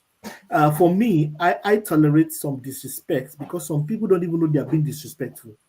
Number two is that some people require a lot of care. I'm a social researcher, so I'm curious about disrespect. When somebody is being disrespectful, I like to watch where the game is going and permit me to what game so that I can help them better. Some people are literally hurting, they don't know they're disrespectful. I used to have a boss who was never late to any meeting. He's the chairman of the business. His name is Kobe Job. Remarkable man. Now about almost 90 now. At that time, he was the first to any meeting. If the meeting starts at 7, he'll get to that meeting at 6:55. Latest is there a minute before 7. Throughout all the years I worked with him. But there's this guy who keeps coming late into the meetings. The man did not, he won't talk. He will just look. There's a look he had. He had this look. There's a look that you don't want to disrespect the old man the next time. He'll just look at you a certain way. You keep quiet 1 full minute stare, then he'll continue the meeting. Now, gradually, the guy got cured of that. He responded to the antibiotic of his stare. But if I was the chairman, I'm sure I'm going to talk. I'm going to use my mouth. That is, hey, you cannot be coming. I feel it's disrespectful of me for you. But the man did not talk. So the head of HR now told me that I haven't worked with him for about 15 years at the time. He doesn't talk. Your body language, that he's a master, people just conform over the years. As soon as you start working with him, you find yourself beginning to change because he will modulate you. You can't be late around him. He will look, if there's a deliverable, he will come to you a week before. Is there any problem? What can I do to help you? Then he will come another week again, another 2 days after. Then he say, can I review with you before the final day? After a few weeks or months of working with him, you begin to have solution. You can't be late around him. And he doesn't talk, he doesn't get into fracas or shout at you. No. You will just suddenly start changing. You can't dress anyhow, you don't polish your shoe. He will stare at the shoe a certain way. He will look at the shoe. Next time, you won't put on the shoe to the next meeting with him. You're gonna do something to yourself. So there are ways of managing people and modulating behavior and using body language to modulate others, especially as a manager, rather than outburst or shouting, or those things can create further rebellion and further resistance and more crisis. That's my experience. Yeah, no, look, I agree with you on that one. We need to find a way to respond that gets us what we want, and often being smart is better than shouting at anyone, right? Michael, where's Michael gone? Michael, it was here just now. I do want to say, mention Tom's comment. Welcome, Tom. Glad you're here. So Tom says, the biggest element in emotional intelligence is listening. I agree totally. Listening without judgment, listening without listening to respond, listening just to hear what's really been said. That's at the heart of this series I've been doing, and where you just have to learn how to give people the space and the time. And maybe part of it, it's also partly asking the right questions along the way, the questions that clarifies what you're hearing. As Tom says, if we listen and read between the lines, then we detect emotions, fears, anxieties, passions, and so on and so on and so forth. I guess many don't listen. They interject too often, and they're thinking ahead. They're thinking of an answer before we even finish talking. And when we don't understand what you're saying, we don't ask the question: is this what you mean? I mean, it doesn't. It takes a few more seconds to ask the question: is this what you mean? I'm going to right end of the stick, and then we can say again. Parts of this social skills is simply engaging with people on a real human level, on a level of care, level of I give a monkeys about what you're saying. I actually do want to know what you're saying. I actually do want to get what you're saying. I want to get where you're coming from. Not everyone does that. I'm sure we know. I'm sure we'll all agree on that, right? As Tom said, instead listening to understand with empathy and offer feedback, idea, solutions. In emotional exchanges, people need and want to be heard. That's the truth there. No, for sure, Tom. Thank you so much. Sidewise coach. I don't know who Sidewise closet coach is. I'm glad you're here. Thank you so much. And I see your many comments and great points. Thanks for sharing that, Michelle. So I like that. So Tom also says that listening is a game changer. It's all about connecting with people on a deeper level, right? Dead right. Closet coach for sure. It's like I want to say is you got to listen to understand, not to respond. But how many people do you know who listen for the sake of it? No, really. They listen to respond before you finish talking. They're responding already. Someone will even finish your sentence for you, as if they know what you know. As if they know you so well that they know what you're gonna say. It's a balmy thing to do. Michelle, often. Let's talk to Michelle. But yeah, if you know someone well enough, even then, I'll still say, be careful about speaking for anyone, because they will rightly think you're not listening. They rightly think and realize that you are assuming you understand them before they've even said it. Let them say it, and then you can respond. A few more seconds doesn't hurt. Never hurt anyone. Michelle B, that deep question. I think you guys are all perfect. Where are your boundaries, Michelle? How do you draw the line between someone who's being rude and someone who is, someone who's been, or maybe even been offensive? Where do you draw the line yourself? Where do I draw the line? When my gut tells me to. I mean, I know. Yeah, a lot of people have always assumed with me. I apologize for the way I look today. I'm like Paulette. I have a migraine. Welcome to Michelle's migraine on steroids, and I hear everything backwards being dyslexic. But yes, I have picked up most of the conversation. Matt, you're an awesome person. Damien, I love you. Now I have to do all this by memory, you guys, because my eyesight's changed, and so we're actually having. I bettered my eyesight, believe it or not. Nikki Narkis, thank you. You're amazing. But people have always assumed, and when you assume, you take away someone's voice. And not only that, do you take away their voice, you already put in your head what you feel about that person. You can't take it out. And people do that to me a lot, to where that's things nicknames. We just have to listen, not listen to answer. And honestly, that's why I don't like coming on Litigant again. It's a lot. All right. I'm not a social media person because of all my disabilities. The lights, now that I'm actually on a laptop, that's why I have a migraine. And it sucks because, now I got to go. Well, actually, it's cool because we learned out what's wrong.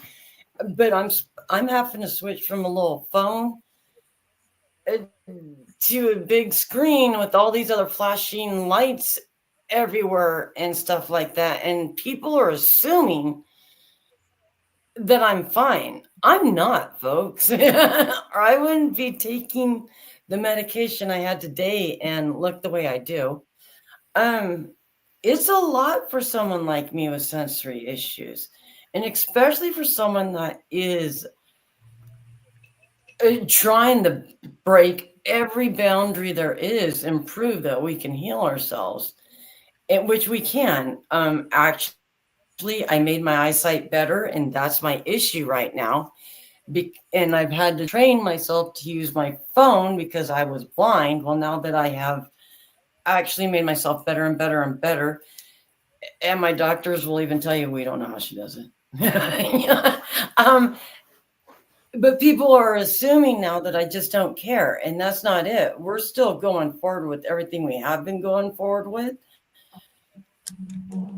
Medically, for me right now, I thought I was going to have a seizure this morning when I got on my laptop. When the lights started going in and out, and when everyone freezes, it triggers so much in through my eyes, and I've never actually felt that until I got onto a laptop.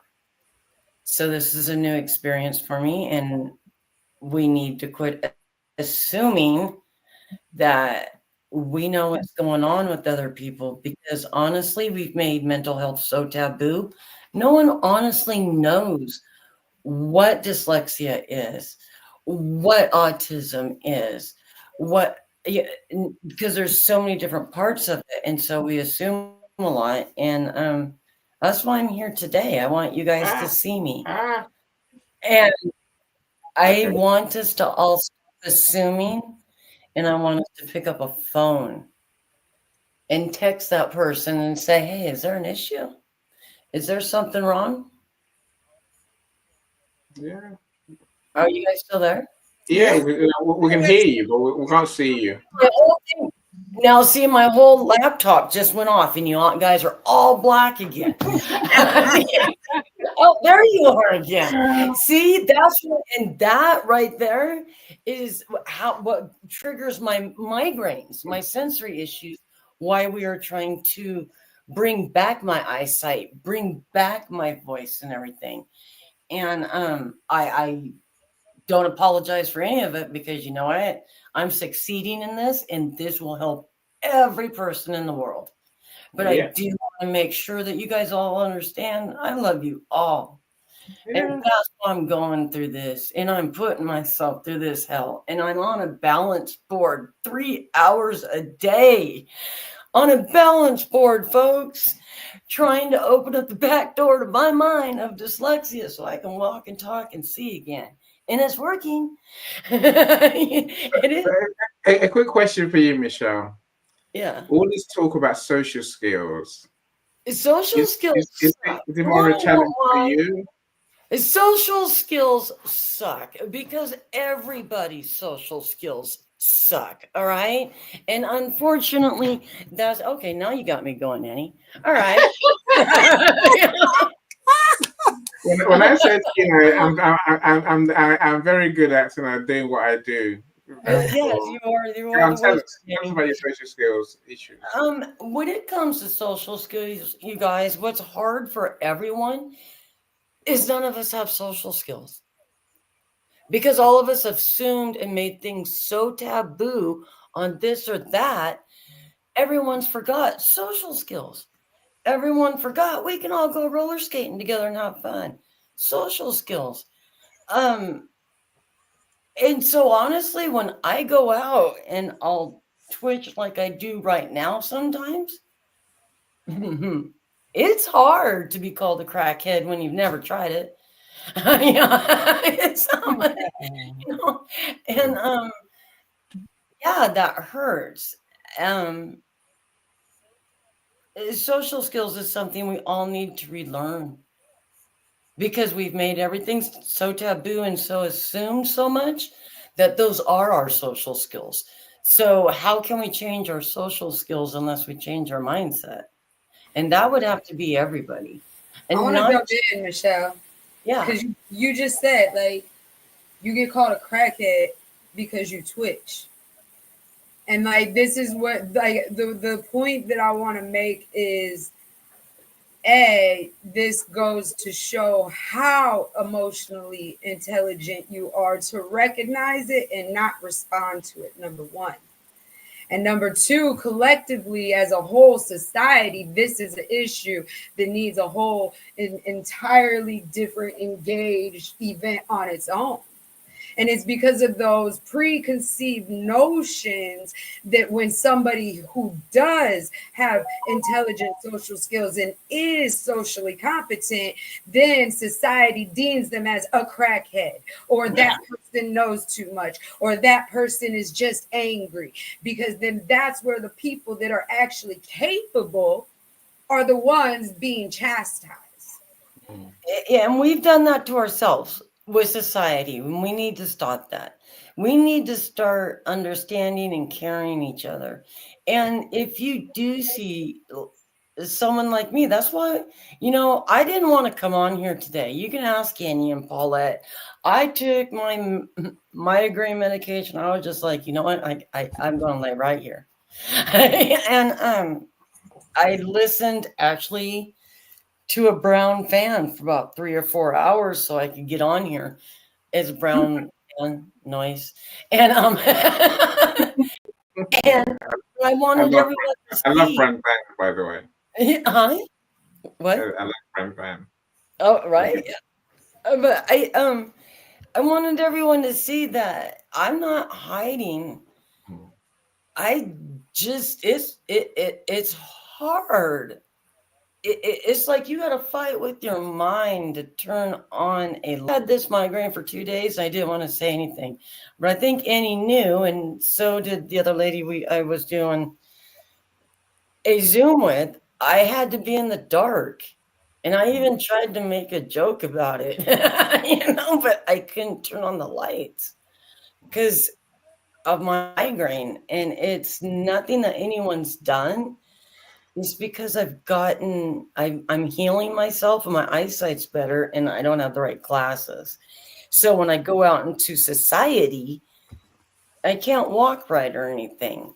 And instead of that person that used to run across the road to help the old lady across the road, now they whip out their phones and they laugh and they record it and then they throw it on social media. And that's just horrible.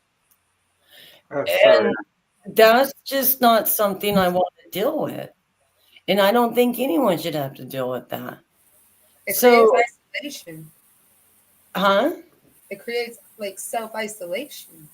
It does. But no, honestly, I'm happy with the way I'm saying like I would rather just be happy in my bubble in my house than go deal with the public. Is what I'm saying. Like you're so used to you've calloused to the societal expectation and action.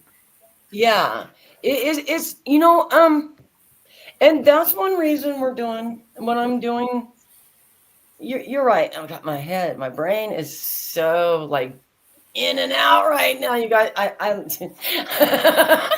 but no, everything you guys are saying is right, and I am going to start getting out there more to show people this isn't. I'm not scary or anything. I just wanted to show what a migraine looked like today, and that we can do this, you guys. We can change everything. It's going to be hard. This isn't going to be easy. This has been a 4-year adventure, and stalking Annie for almost 2 years now. I stalked Annie for, no, we're going on 2 years now. We're in March. I got a hold of you last year. Well, I followed you last year and stalked you. Actually, I stalked all of you, to tell you the truth. Because I stalked you too, Michelle One. As soon as you came in there on YouTube and you're like, hi, and I was like, oh, well, let's just see what you're about. But I do that.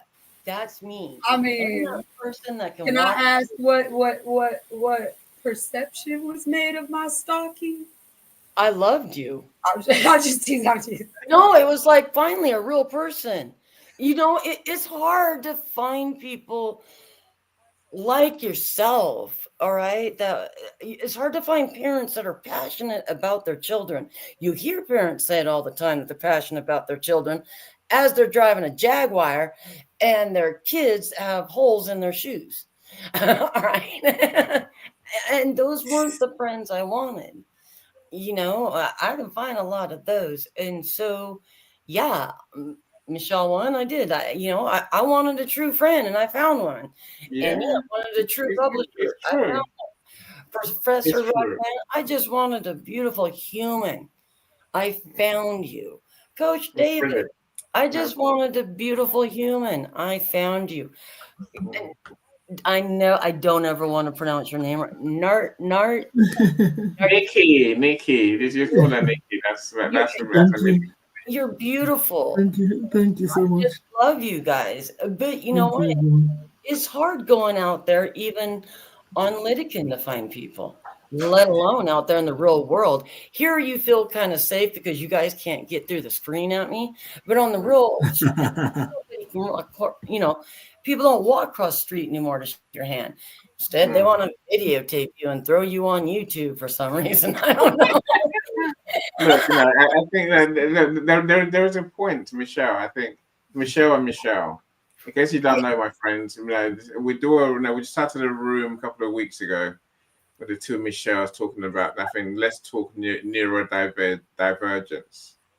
Maybe we should talk about how you develop the social skills in our room, Michelle's.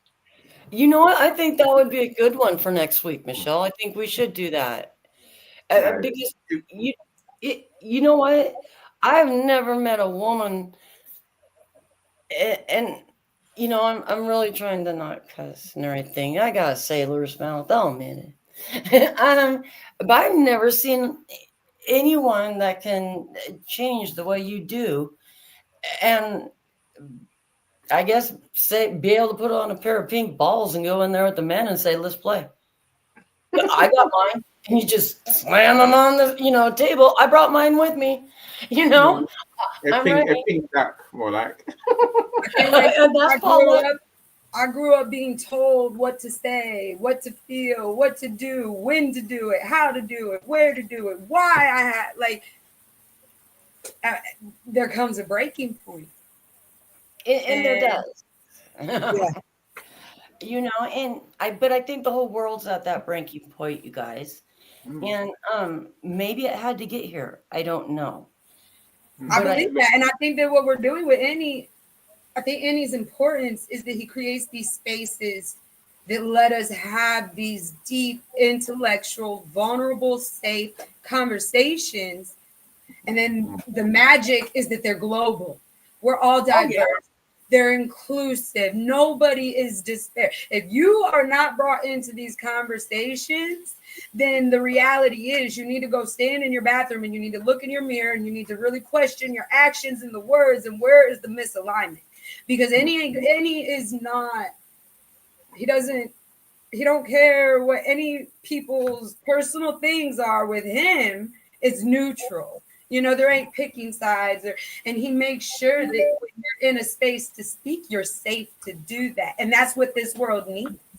They're scared. Yeah. We're having the conversations people only think. No, but someone needs to do it, Michelle, because they want to do it.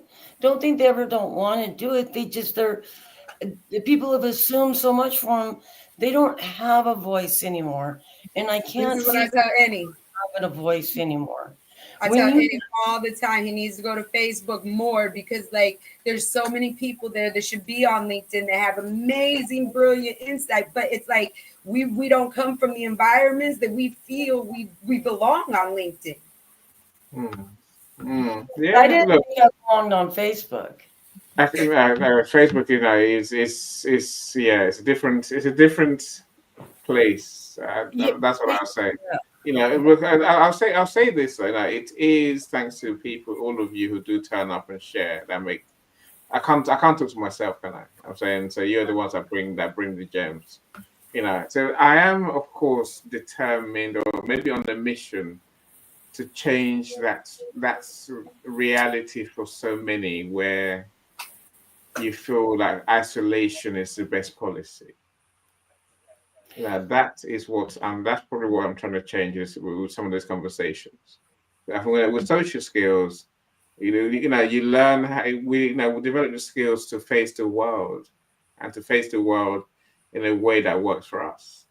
Exactly. Now, understand, I have no problem going out into the world, but because I am partially blind and deaf, I can only do it with someone I trust. Straight up, I have to trust you 100%. And it's because our world is different right now. It's not like how it was in the 70s and 80s. And that's the whole reason I don't get out much, is because you've got to be able to trust who you're with, almost like a seeing eye dog.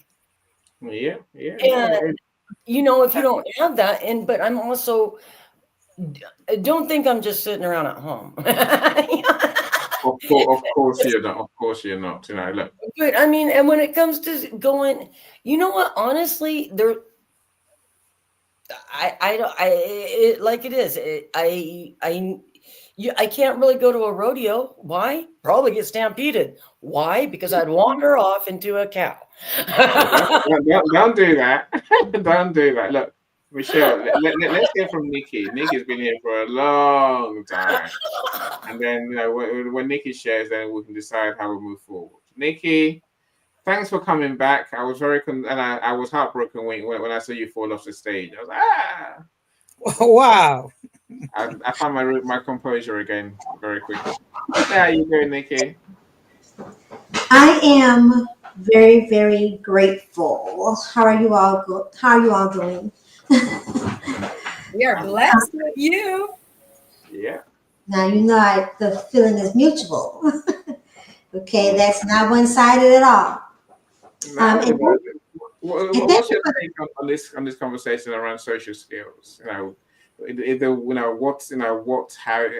is it? How it affects, or how you see it affecting life, and how we learn better. Any of that, I'll let you do. How's that? Okay, so first I would like to acknowledge everyone's contributions that I've been able to hear, because everyone said so many powerful things and had so much provocative thoughts in their shares. So I want to acknowledge that. And one of the things that stood out to me is Michelle Ramos asked a question. She said, when does respect take precedence, right?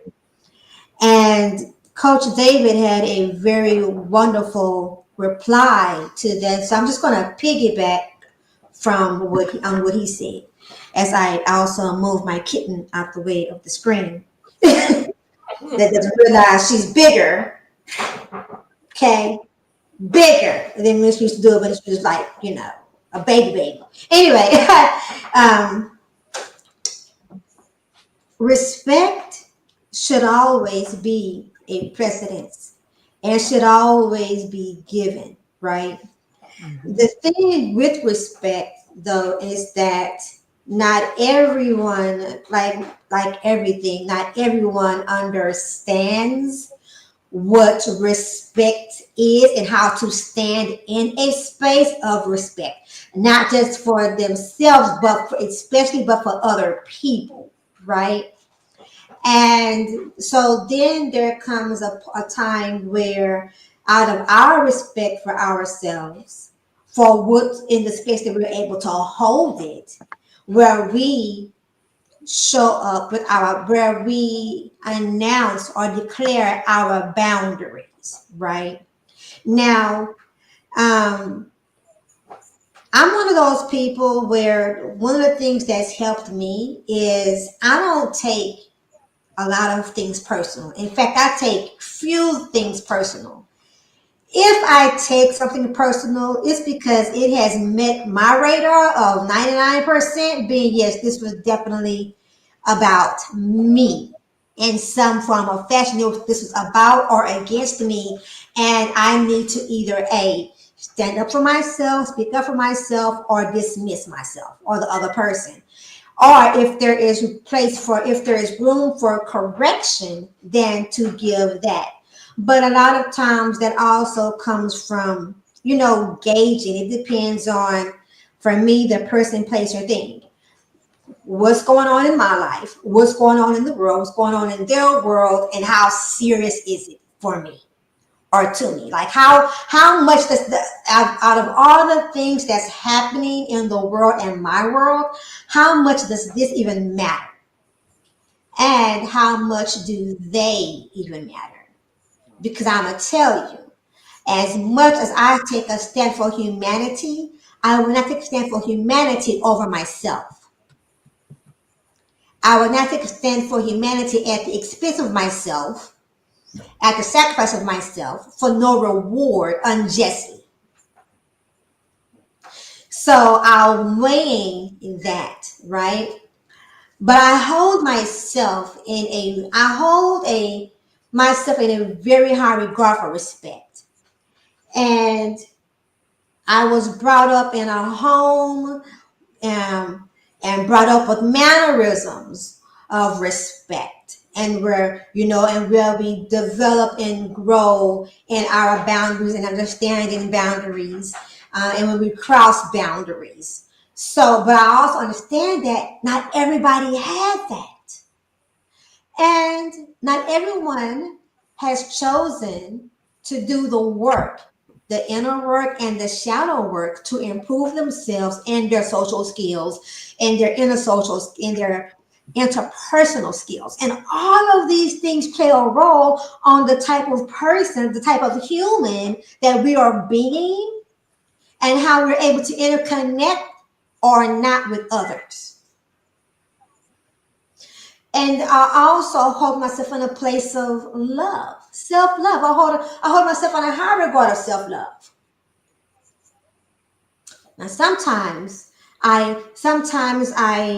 I will confess that sometimes I get lax a little bit in the care, right? I may get a little too comfortable, but not so much so that someone can have space to negate my person, to negate my being, or disrespect me, or disrespect my space, cross boundaries, or project their shortcomings, their insecurities, and whatever else they have going on onto me if it does not apply.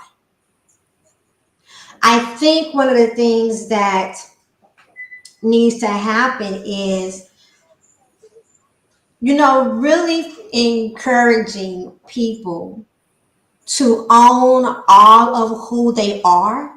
And Damien, I believe it was Damien that spoke on this in the response to Michelle Ramos's question in regards to when does respect take precedence. When we can own all of who we are, inwardly as well as outwardly, meaning, hey, I am a flawed individual as you are. Where my flaws show up may not show up in you. Where your shortcomings and flaws show up may not show up in me, but we are all flawed individuals. So while standing in the place of self-love and respect can sometimes put us on our defenses, it's also being able to kind of look at other people and not really stand in their shoes, but try to see things from their perspective. Like, if I know that we have different backgrounds, if I know that we have different upbringing, if I know that we have different education levels or different introductions to the world, different networks, then the way that we relate, we're just on there's different layers to this. Maybe my way of standing on my boundaries and addressing disrespect in any form just needs to be weighed on a scale in my approach and or my dismissal. Because some people, and I think everyone right now that's on the panel are of age and maturity level to be able to know when you're dealing with someone, even if it is a one-time conversation. When you're dealing with someone that knows that they are attacking you, or intentionally or not intentionally, but willingly know that the way that they are behaving is not socially acceptable or should not be. And in that case, you can choose to just dismiss them. No, not everyone has to stay in your space, and you don't have to stay in everyone's space either. And not every departure requires an announcement.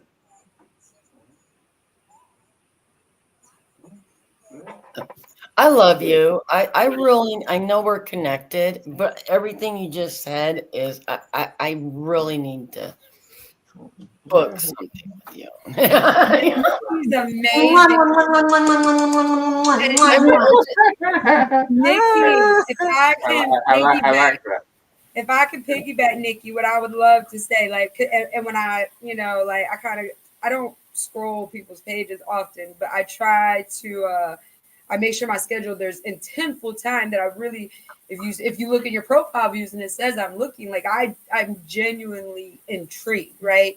And looking at your page, what I want to say, like, what I love about your style and approach, you give space for that transition period that many will never speak of. And that is from when you're learning yourself and you're setting a boundary, people think that that is the work. But the true work comes in enforcing these boundaries. And then that is often where a lot of people are like, oh, that person is disrespectful or that person is this. But what they're not taking into account is that person's self growth of their self love and the boundary they built to protect themselves. And I love that space you hold for that self work. Thank you yes. so much. Thank you so much. And I You're hold that space not just for myself, but for all of us. For all of us. Um, we owe it to ourselves first to be a good human or a better human or the best human that we can be, even in owning our flaws, our Very good, our bad, and our ugly. And we all, and guess, you know what? We all have it. Mm. It's acknowledging what is that about you. I'll tell you, for me, like I can be sarcasm is my second language. Oh God, I love Being quick witted is my second language. I love it. Some people can handle it, some people cannot handle it, but I'm not trying to change it. My wordplay is uh, always ever growing, right? And my wordplay can either be uplifting or it could be like a sledgehammer to your ego. It depends on who I am being and what's going on in my world today. And it also depends on who you're being, right? But either way, I have to own that, right? And for the people, because that is not something about me that I am trying to change. I'm not working on it. I'm not thinking about it. I'm not even pondering it. I embrace it. I accept it. It's one of the things that I absolutely love about me. So for those that cannot stand in that space, they can choose. I don't have to choose for them. They get to choose if they want to continue to be in my world and navigate with that and choose what days they can take me and what days they can't, or they can choose not to be because that's not a thing. Out of all the things that I have, out of all the characteristics that I have, that's the one that probably is saving me from saving me and saving you. I like that. You know, What's going on? if you're British, you know, you say sarcasm is our that's just our language, and we're very good at sarcasm. We love to say something mean something very hurtful, but most people don't understand what we're saying. But we like that.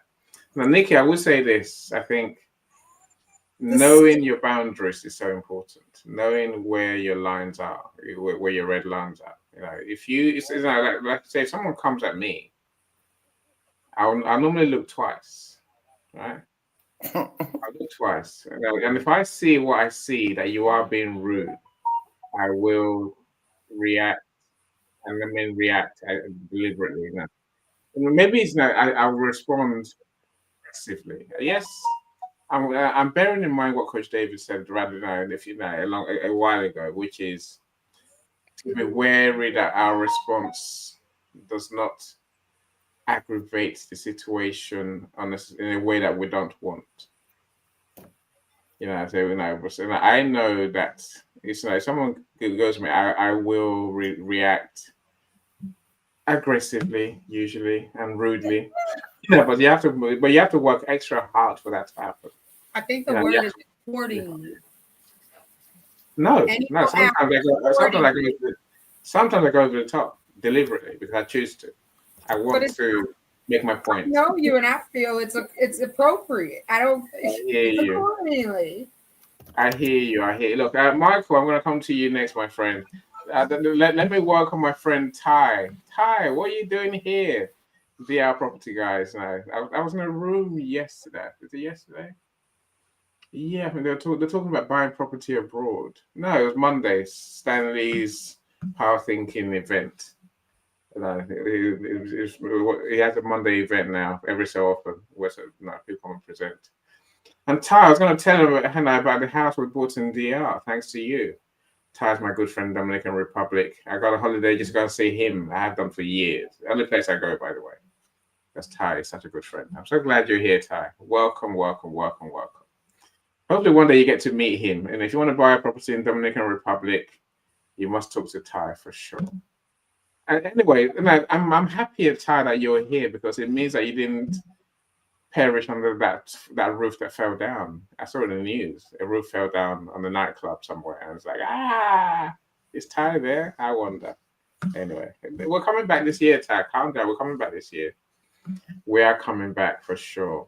It's when because we have so much to try and organize, and these events don't go away, right?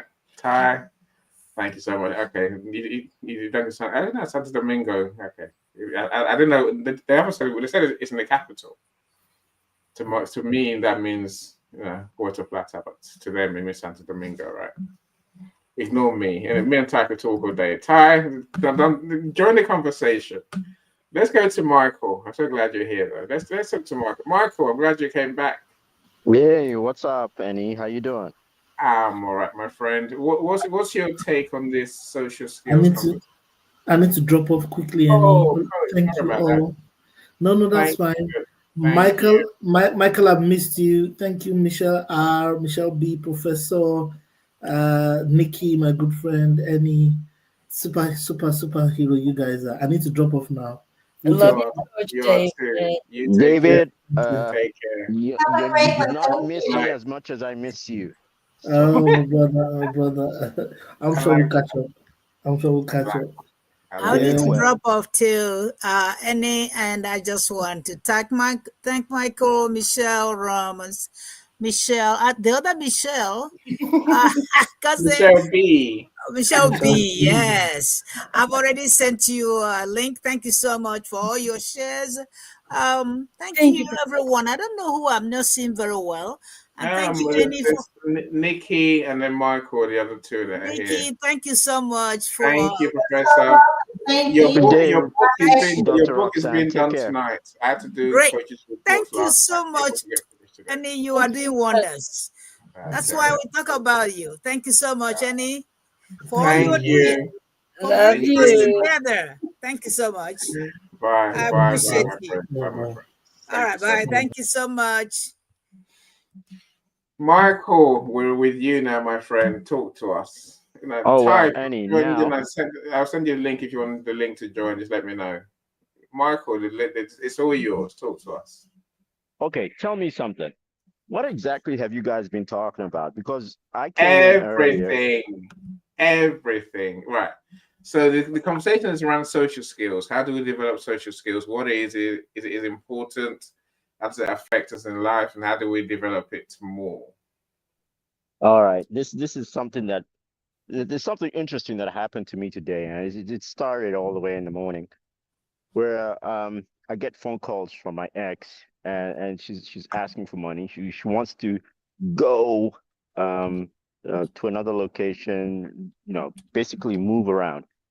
And I was like, okay, I can send you this much, and that's it.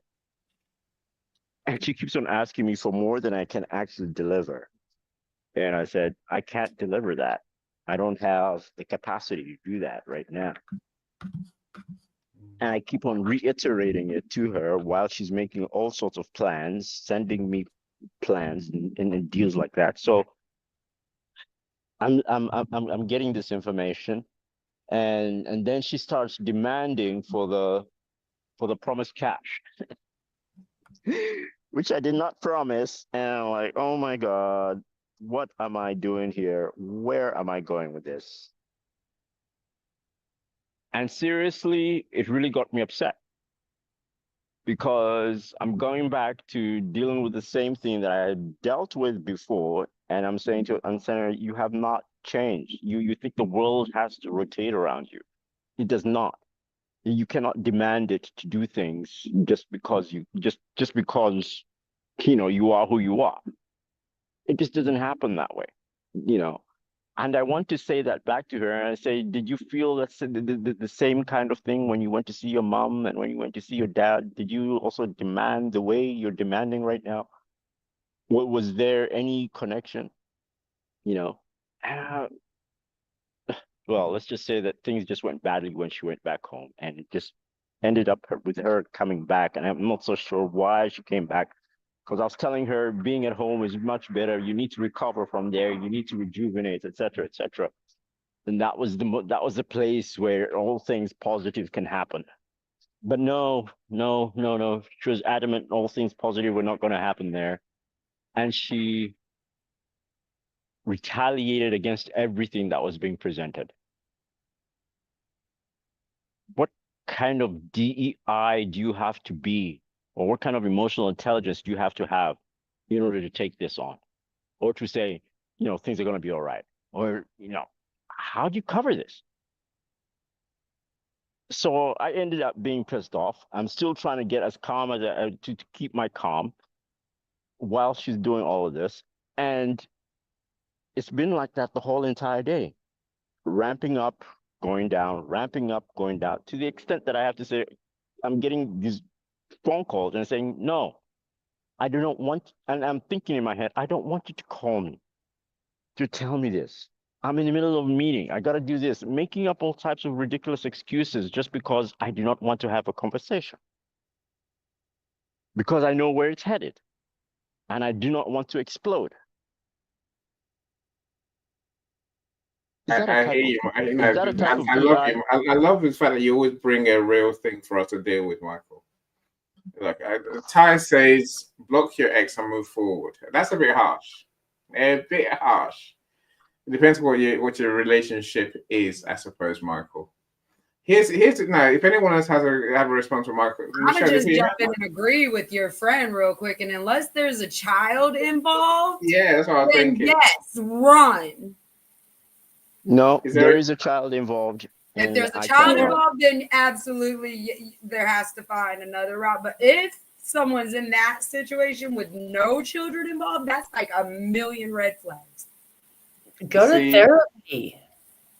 You both need therapy to raise that child. Think of that child instead of both of you thinking of yourselves. Who does that?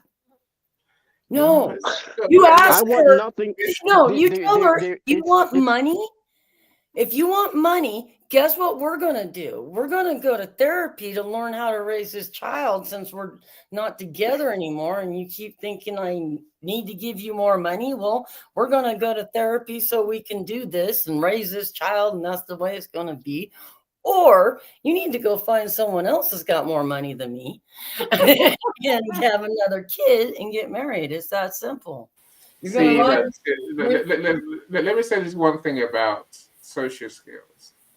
You don't demand or pressurize. What you do is influence and persuade, as Coach David said earlier. I was just going to say, like, when a child's involved, a lot of people go into that mindset of, oh, it's 18 years. But the reality is this is the rest of your life. Yeah. Even after they turn 18, there's going to be milestones. There may be weddings. There may be grandchildren. There may be so many things that bring family units together. And people, it's my situation of family estrangement with no contact, no reconciliation. That is extremely rare. And the social skills required for co-parenting, that again, Annie, is an event all in its own, because that's like a whole different breed of social skills. Yeah, You got to navigate emotional, everything you just described, Mr. Michael, emotional abuse, mental abuse, like the damages to the children. Like that is a whole different level of social skills that, again, there's not near enough data, research, and conversation revolving. Michael, this question for you. I think you know the answer to this. What could she have done? How could she have approached you differently that would have made you at least think about a request? It's simply this.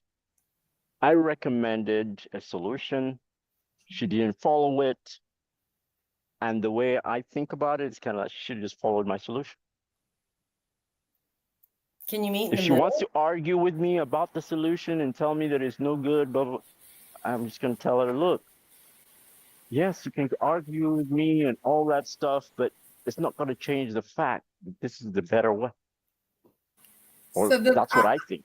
I believe And a if she my way finds one that's highway. better, maybe she can argue, but so far she has not. And I've also indicated to her the way you handle people is extremely important. I agree. You cannot think that everybody is below you and that they should just follow what you decide. Because that's the way she's coming across to me. So Like just to pause, and I really am interjecting, and I'm going to challenge you, Michael. I'm challenging you because what you just said, your opinion of her is your approach of my way or the highway. So I'm going to challenge you because I feel, I'm just saying, I just want to challenge, is the my way or the highway approach not equivalent to how you just characterized her? Yes, I just characterize her that way because the way she handled the way I proposed or the matter that I proposed was totally different to what I assumed she was going to do. And that's the thing. It you was just totally said that different, and that created a reaction from other people that was very bitter. So she involved other people that your quote is all these advantages or doors that she had available for her that were open just got shut. And I couldn't do anything because it's like, it's all her. This is all you. This is all you. It's in your department. Just my insight. Supposed to have sensitivity and supposed to have all these abilities to navigate communication, etc., etc. That's a woman is what's all about. How can they go crazy? Michael, calm down. Michael, calm down. Calm down for a second. Calm down. All right, calm down. You went in expecting her to do one thing and she did another. And that's what we were talking about earlier, is that when you go in with an expectation, you are almost setting yourself up for disappointment. If you guys could have done a no my way plan and there could have been meeting in the middle. Yeah, social skills, they can't be my way or the highway. Nikki, I saw you on mute. Please feel free. So I was actually agreeing with Michelle about the when you show up with expectations, you are setting yourself up for a disappointment. And a lot of times, now I missed some of what was happening because I stepped away. And while I'm trying to prepare some tea for relaxation, I started hearing.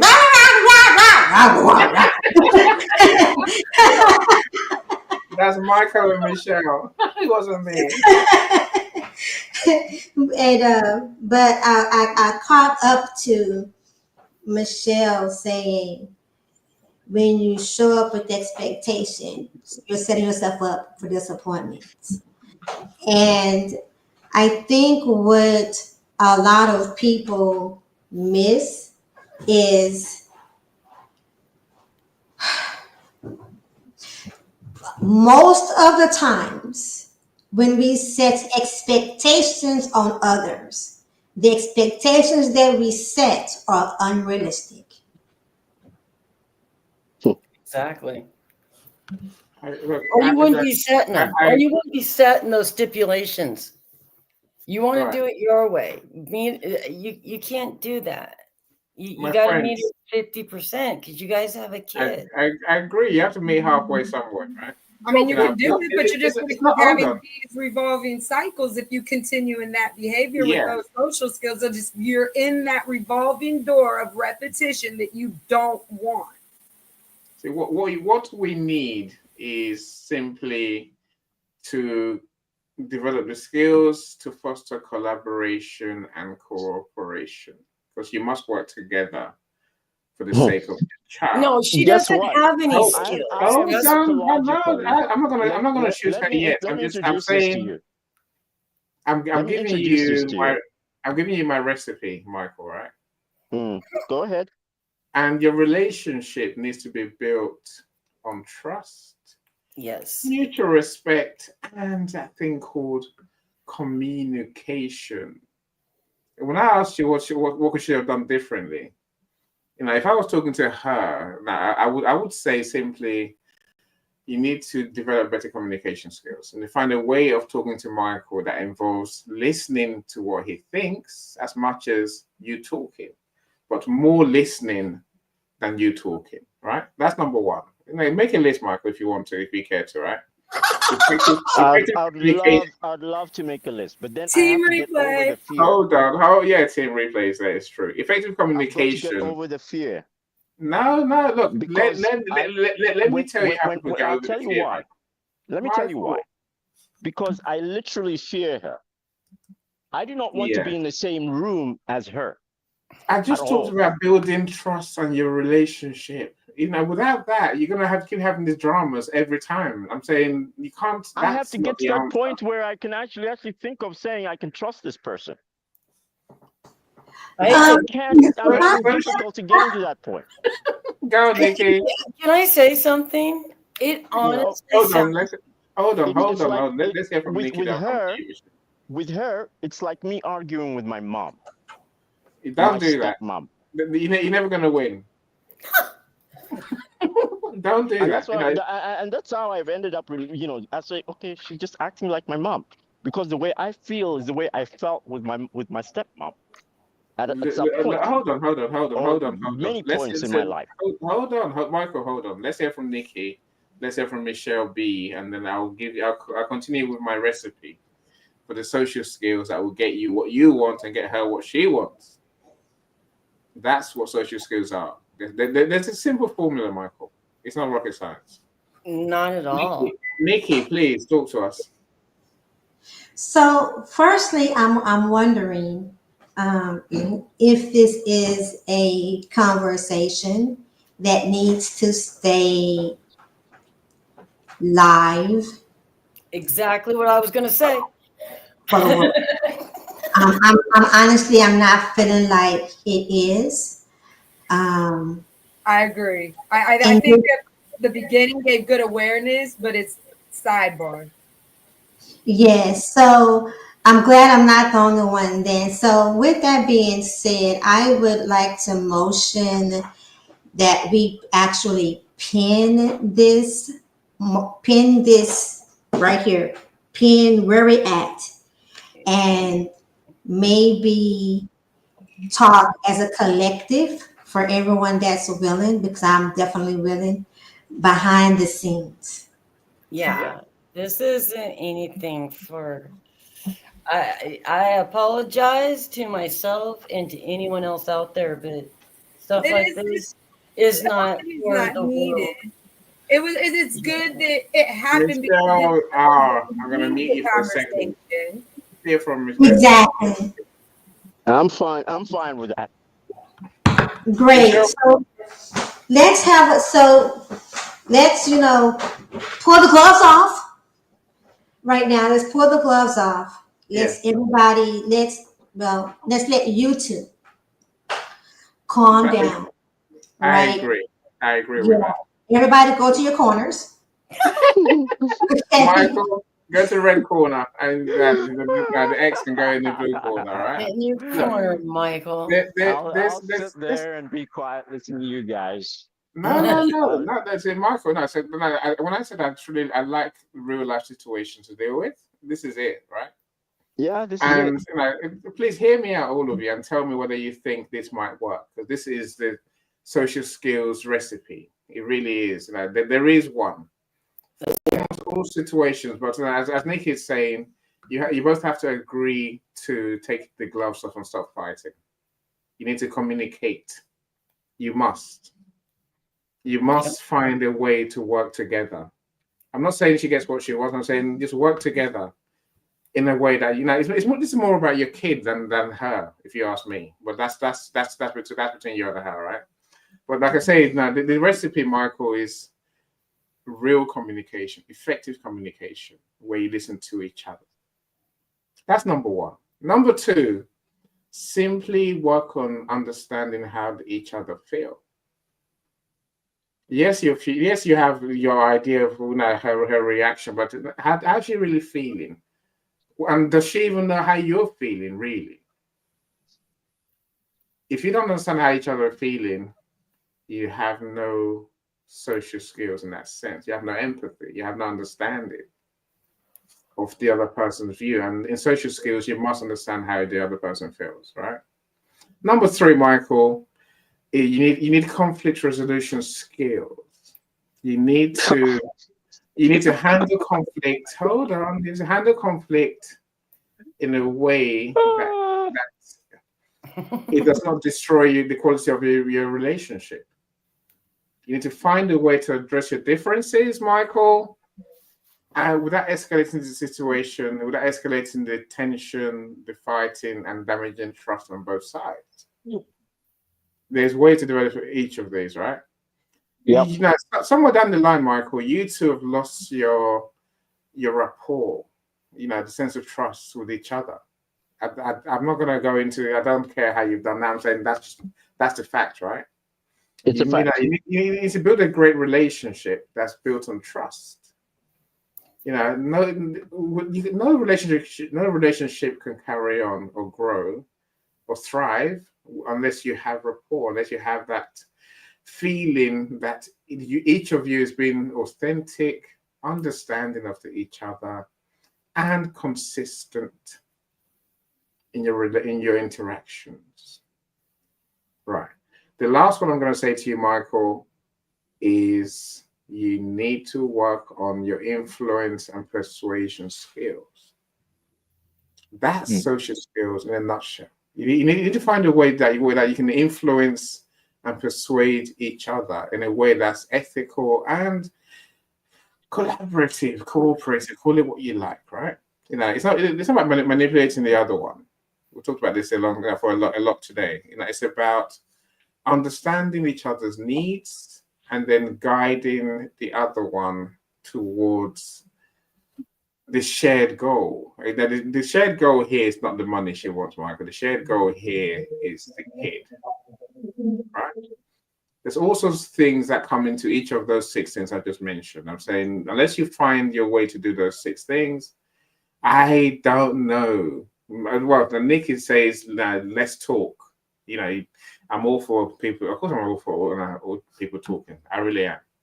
Talk. Find a way to truly move beyond just reacting to actually working out what you want, working out what she wants, and then finding that middle ground. It's based on communicating, Michael. Yeah. Yep.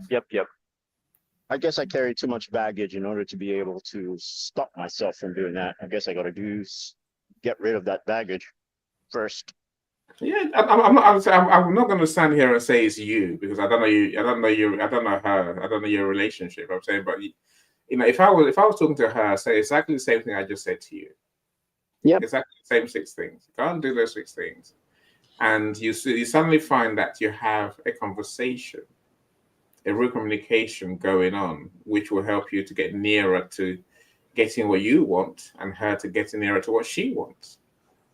That's the only way you're going to find peace in this situation, sure. And this is the same with any social situation.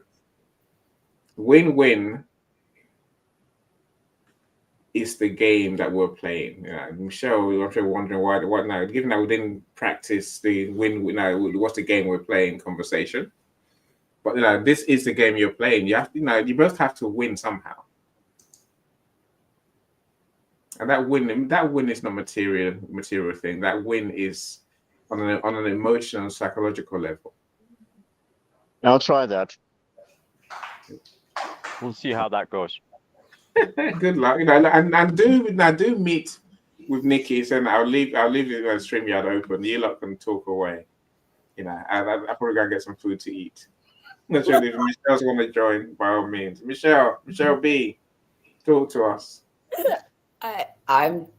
You know what? I had a very easy divorce. You make it what you want to, but we wanted a divorce. It doesn't sound like she really does, or that she has the tools to go forward on her own. So she does. I mean, I see that too, and I can understand that. And that's got to suck for her, if you think about it, Michael, because she's got to come and kind of beg you, if you think about it. And she's obviously lonely.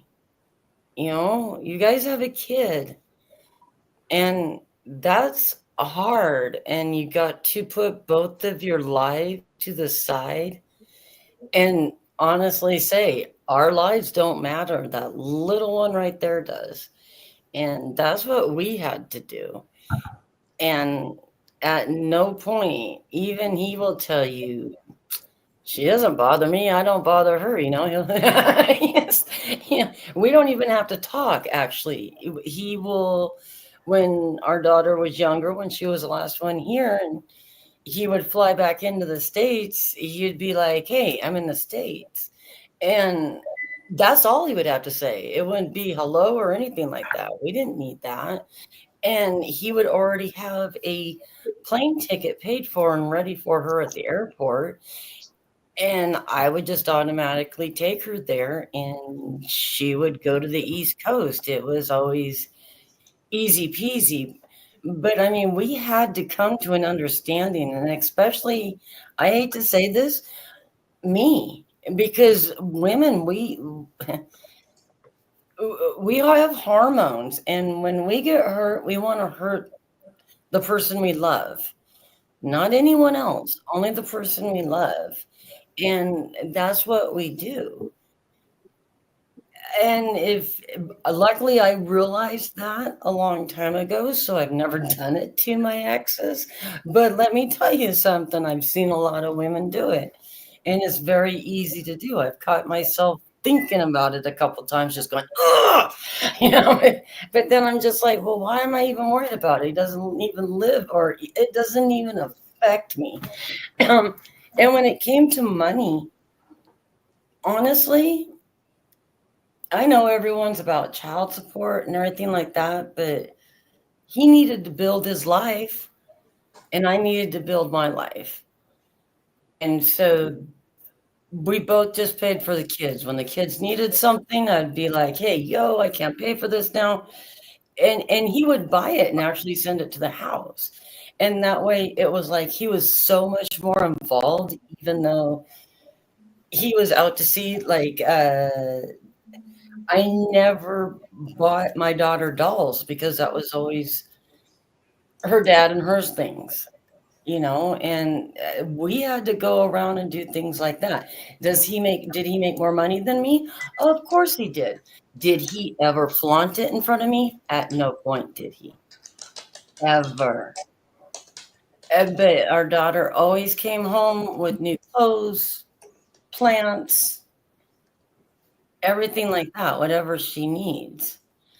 And that way, hormonal Michelle, if she's having a bad day, doesn't take it out on Lizzie's dad. And he didn't do anything. So, I mean, it's hard for women to break the, it's hard for women to not the chain. I wouldn't say it's the chain. It's hard for us to break away, and especially if there's a child involved, because we look at that child and we see both of us in it, and then at the same time you remember all the good things, and then she had to call you and make, and tell you what she wanted, and at the same time she's hurt because of everything, and because she still loves you, and that's how it goes with anyone that has a child. And I don't care who they are. If you have had a child together, it happens, and that's okay, because it's for the love of the child, nothing else. And that's all I know. I mean, yeah. Thank you. I see you're muted, Nikki. Ty, if you're on my YouTube, please like today's video. You know what to do, my friend. You're a YouTube guy. Like. Wait a minute, who is Ty? I can't see. Ty is the DL property guys in the comments.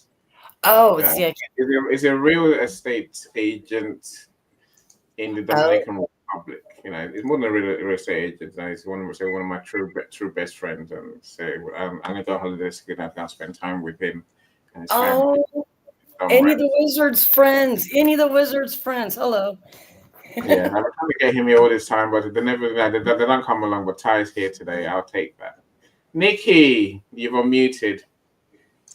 So I would like to add this before we talk in the back, if we're going to talk in the back, that children in toxic relationships, be they short-term or long-term, but especially in marriage, children are hurt and affected more when parents stay together in toxic relationships, in abusive relationships, even when the parents do it for them, because they don't want them to either grow up in broken homes, or feel like it's their fault, or unloved. The impact that children have from parents staying together for their sake, and for the image of family, is a lot of times a lot more damaging, and it rolls over in other ways. Then they know. Children are a lot more intuitive than what we give them credit for when it comes to matters of the household and relationships. They may not either be able to express it or express it in language, but they express it in other ways. And it's usually in their expression, usually shows up in behavior, in negative societal behavior. I hear you so much, Nikki. I hear you. Hopefully, Michael has heard you too, and he says he'll have a conversation. Brave man is what I say, brave man. But I'm just glad I got to get through my 6 social skills that we need to truly work on. Effective communication, assessing how others feel, and I know I mentioned them as we've been going on. Resolving conflict without escalating everything, building rapport and trust, and developing influence and persuasion skills. Look, I can see we're going towards 3 hours, my friends. We have to go sometime, right? I'm sure I have that another meeting, actually, so I do have to go, you guys. I'm actually I think I'll bring this conversation back somehow in going forward. But thank you, everyone. Ty, you've made my day. If anyone wants to go on holiday to Dom Rep, talk to Ty. Sasora Beach is a place to be for sure. We've been going there since 2008. Oh wow! It's a place I will go. My family they can go to Europe sometimes, but I don't go there. I've seen it, done it. Thank you so much. I will say again, thank you so much, everyone. Michelle's, thank you so much. Hopefully, I think we've got a topic to talk about in our next room if you want to talk about it. So I think even looking at the interface between autism and social skills is one I think could be worth looking at. Ooh, for next week? Yeah, if not just another time. But I'm saying that's a conversation I think. I mean, just neurodivergence as a whole, not even just specifically the autism, but just neurodivergence collectively with social skills. Yes. I mean, some of the things that we take as part of the social skills repertoire, social cues, and eye contact, and so on and so forth. I know many people struggle with. This how do we overcome that? That's what I'm thinking. But I know by the time you two add your thinking to it and what you want to get in the conversation, it might evolve into something a bit different. It's cool. It's cool. And Professor Roxana says, I appreciate you, Michelle Ramos. Thanks for your shares on social skills. We'll appreciate you, Michelle Ramos. Of course we do. I love you, Michelle Ramos. No one loves me. God help us. But I'll live. Michelle Ramos is a star. It's fine. He's fine. I'll take it. Look, Nikki, thank you so much, and especially for your patience today. Of course, for your additions as well, and in advance for what you're going to contribute to Michael's life to make him a bit happier. Michael, I'm glad you came back. Thanks for letting me decompress. I certainly appreciate it. As long as you feel better, Michael. As long as you feel better. The biggest takeaway for me is Michael's saying he's aware he needs to change, or that the situation, like for me, that is like that awareness, that's the biggest takeaway. It's not even the depths of, we need to sidebar. Just the he can admit there's a problem is massive. Yeah, look, it makes me feel like my time is being well spent, Michelle. I agree with you on that one. And it means the things we've been talking about for the last few weeks, the self-awareness, the regulating your emotions, the having the clarity on your values and what's important to you. And so all the way to the empathy that we talked about last time, and then today social skills. It's all important. And I don't expect anyone to suddenly become a different person tomorrow. But what we can do is begin to explore those areas. And acknowledge them as important in who we are and how we behave, and then learn what we can to improve in each of those areas. That's what I've done with this series, really. I know these things were there, but I didn't know how to actually apply them, methodically or strategically, as Michelle would call it, in her own language. Right? Nikki, what's your last word today, my friend? My last word today is try to take few things personal. Agree. I think understanding where others are coming from. This is the empathy conversation. Maybe also a bit of this self-awareness thing. If we can't work out how we feel, how can one understand others? So we do have to work on seeing where people are coming from before we respond, react. Respond is always better than reacting. Gauge where you really are, and then decide how you want to take things forward. Take things forward. We must. That doesn't want to disappear. Michelle B, what's your last word for the day? Thank you so much, you guys. Yes, I'm still here. Thank you, Michelle and Nikki. Thank you so much, Nick. I'm going to get a hold of you tomorrow. Michelle and Ramos, I got to start. Yeah, thank you. I gotta quit calling you Michelle one. I keep answering for you too. And people are like, "Who the hell are you?" I'm Michelle. Don't make me do that. No, I'm just kidding. No, you guys, thank you for everything and just being beautiful souls. And We got this. We can do all this together, and if we just keep doing this right Thank here. you. And Thank you're a you. wizard, and we're gonna. If The Rock is out there listening, I'm going to need your tutu and your wand because we're going to dress up any with you. And I'm I will ignoring her. I'm not going to wear a tutu. No time. I'm not going to wear a tutu. and I will even donate money No. to The Rock's charity. If he hears me right now, I know he's in Nevada in I Las tell you what. Vegas. If I see a benefit for me, I might think about it. Until then, no. How's that? But How's that? you guys, Anyway. thank you, and Nah, you're thank great. you.